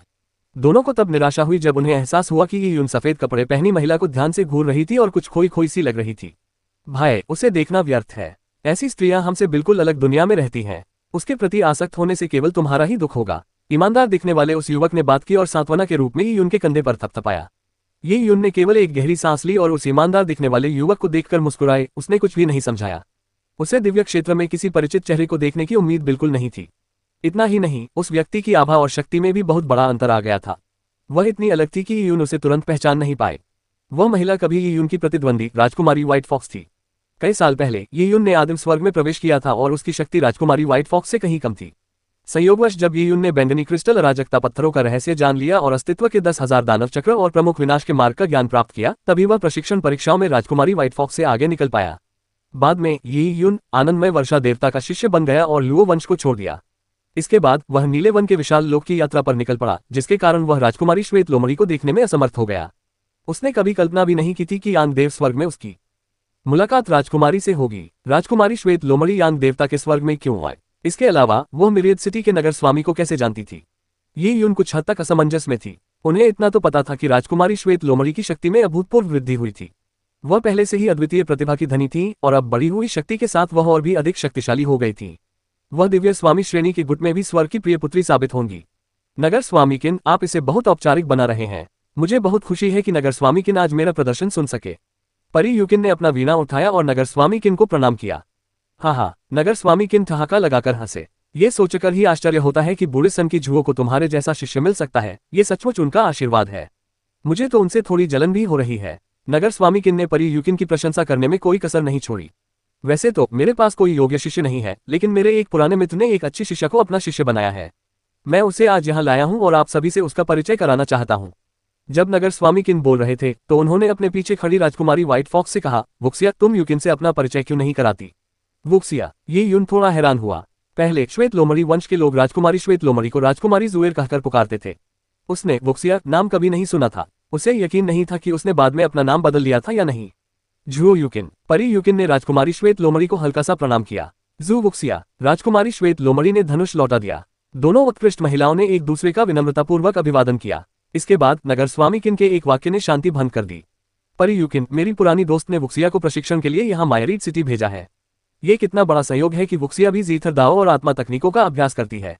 ये काफी हद तक आपसे मिलता जुलता है, इसलिए मैंने उसे हेवनली ट्रेजर्स आर्च में आने की सलाह दी। परी यूकिन की सितर विद्या अद्वितीय है, इसलिए यदि आप दोनों अभ्यास करें तो आप दोनों में निश्चित रूप से सुधार होगा। मुझे आश्चर्य है कि क्या परी यूकिन इस विचार से सहमत होंगी। जैसे ही नगर स्वामी किन ने अपने पत्ते खोले सब लोग चौंक गए। जब उन्हें अंततः नगर स्वामी किन का मतलब समझ आया और पुष्टि हुई तो वे दंग रह गए। उन्होंने पहले सोचा था कि नगर स्वामी किन जू वुक्सिया को यहाँ किसी से दोस्ती करने के लिए लाए हैं, लेकिन उन्होंने कभी सोचा भी नहीं था कि वे उसे यहाँ हंगामा करने के लिए लाए हैं। वहां मौजूद पुरुष योद्धा उत्साह से भर उठे। शुरुआत में स्वर्गीय खजाने का मेहराब परी यूकिन का क्षेत्र था। परी यूकिन 3 साल पहले पहली बार प्रकट हुई और तब से उन्होंने मायरीड सिटी के कई युवा वंशजों को अपने प्रति आकर्षित कर लिया था। दुर्भाग्य से परी यूकिन पवित्र और शुद्ध थी। वह दूसरों से दूरी बनाए रखती थी, जिसके कारण उन्हें लुभाने की कोशिश करने वाले सभी लोग निराश होकर लौट जाते थे। और अब एक और बेदाग परी प्रकट हुई जो हर तरह से उसके बराबर थी। 2 फीनिक्सों के बीच क्या परिणाम होगा? अरे क्या संयोग है! उद्धरण चिन्ह। परी यूकिन ने नगर स्वामी किन की ओर एक नजर डाली। उसके चेहरे पर कोई भाव नहीं था। वह समझ गई थी कि जू वुक्सिया की आत्मसाधना उससे कम नहीं थी। परी यूकिन ऐसी प्रतियोगिताओं से नहीं डरती थी। इसके विपरीत वह चुनौती स्वीकार करने के लिए बहुत उत्सुक थी। वह जानती थी कि यदि उसका प्रतिद्वंद्वी उसके समान शक्ति का हो तो इससे उसकी साधना के स्तर में काफी वृद्धि होगी। दरअसल परी यूकिन ने स्वर्गिक खजाने के मेहराब में प्रकट होने और इतने सारे कुलीन लोगों के सामने वीणा बजाने का चुनाव इसलिए किया था ताकि वह अपनी आत्मा की शक्ति को अपने वीणा संगीत में समाहित कर सके। सभी को अपने वीणा बोध में समाहित करके वह अपने वीणा बोध और आत्मा का प्रशिक्षण कर पा रही थी। राजकुमारी श्वेत लोमड़ी ने अपनी उंगलियों को हवा में घुमाया और प्रकाश के बिंदु एकत्रित होकर एक फीनिक्स की पूंछ के डिजाइन वाले वीणा में परिवर्तित हो गए। यह उसकी उंगलियों के नीचे प्रकट हुई और हवा में तैरने लगी। उसने वीणा के साथ तारों को देखते हुए कहा, परी यूकिन की वीणा की धुनें मधुर और भावपूर्ण है। मैं स्वभाव से प्रतिस्पर्धी नहीं हूं, लेकिन मेरे गुरु सख्त हैं। मुझे उनकी बात माननी ही पड़ेगी। वैसे मेरे गुरु और स्वर्ग अध्याय के बीच गहरा संबंध है। राजकुमारी श्वेत लोमड़ी के ऐसा कहते ही वह अचानक रुक गई। उसने स्तब्ध दर्शकों पर नजर डाली, क्योंकि उसी क्षण उसे एक हल्की लेकिन परिचित सी आभा का एहसास हुआ। क्या यहाँ कोई ऐसा व्यक्ति था जिसे वह जानती थी? ... क्या ये गहराई तक जाता है? कैसे? सभी लोग राजकुमारी व्हाइट फॉक्स के बोलने का इंतजार कर रहे थे, लेकिन उन्होंने एक शब्द भी नहीं कहा। हालांकि इन सब बातों को ध्यान में रखते हुए सभी ने अनुमान लगाया कि गहरा रिश्ता शायद कोई साधारण मामला नहीं था। यह बहुत संभव था कि जू वुक्सिया के गुरु का पैराडाइज चैप्टर के साथ कुछ विवाद था, क्योंकि उन्होंने उसे पैराडाइज चैप्टर के उत्तराधिकारी के साथ प्रतिस्पर्धा करने के लिए हेवनली ट्रेजर्स आर्क में भेजा था। ये सोचकर दर्शक उत्साहित हो गए। ऐसी अद्वितीय महिलाओं के बीच द्वंद्व युद्ध वास्तव में एक दुर्लभ अवसर था। यह जू वुक्सिया वास्तव में सर्वोच्च श्रेणी की है। जुओक्यू हाओयू ने जू वुक्सिया को देखा और उसके भीतर कुछ हलचल मच गई। उसे पाने की उसकी प्रबल इच्छा एक बार फिर जाग उठी। जू वुक्सिया बिल्कुल परी यूकिन की तरह ही शानदार थी। अगर वह उन दोनों महिलाओं को अपने बेडरूम में पा सके तो ये सचमुच परम आनंद होगा। हालांकि ये लक्ष्य हासिल करना बेहद मुश्किल था। जुओक्यू हाओयू ये बात अच्छी तरह जानता था कि जू वुक्सिया को रिझाना बेहद कठिन होगा, लेकिन मुश्किलों के बावजूद केवल चुनौती ही उसे उपलब्धि का एहसास दिला सकती थी। पृष्ठभूमि और क्षमता के मामले में मायरीड सिटी की युवा पीढ़ी में शायद ही कोई उसकी बराबरी कर सकता था। अगर उसे शादी करनी होती तो वह उसके अलावा और किसे चुन सकती थी। इन विचारों के साथ जुओक्यू हाओयू के होठों के कोने ऊपर की ओर मुड़ गए। वह ऐसे मामलों में पूरी तरह आश्वस्त था। अरे जू वुक्सिया क्या देख रही है? जुओक्यू हाओयू चौंक गया। उसने अचानक महसूस किया कि जूए वुक्सिया, जिसने अपना वीणा निकाल रखा था, कुछ विचलित थी। उसकी निगाहें सार्वजनिक सीटों के एक कोने पर टिकी हुई थीं। हेवनली ट्रेजर्स आर्च की सीटें अलग अलग कीमतों की थीं और कोने वाली सीटें स्पष्ट रूप से सबसे सस्ती थीं। वहां बैठने वाले लोग हारे हुए थे। जुओक्यू हाओयू से कमतर योद्धा थे। जू वुक्सिया उन कमजोर योद्धाओं को क्यों देख रही थी? जुओक्यू हाओयू कुछ असमंजस में था। उसने ध्यान से जू वुक्सिया की नजर का पीछा किया और अंततः पुष्टि की कि वह काले वस्त्र पहने एक युवक को देख रही थी। उस युवक के साथ एक युवा नौकरानी थी। वह दिखने में काफी आकर्षक था, लेकिन योद्धाओं की दुनिया में इसका कोई खास महत्व नहीं था। इसके अलावा युवक के कपड़े भी सादे थे। उसके शरीर पर किसी प्रमुख गुट का कोई प्रतीक चिन्ह नहीं था, जिससे स्पष्ट था कि वह किसी उच्च वर्ग से नहीं था। वह पूरी तरह से महत्वहीन था।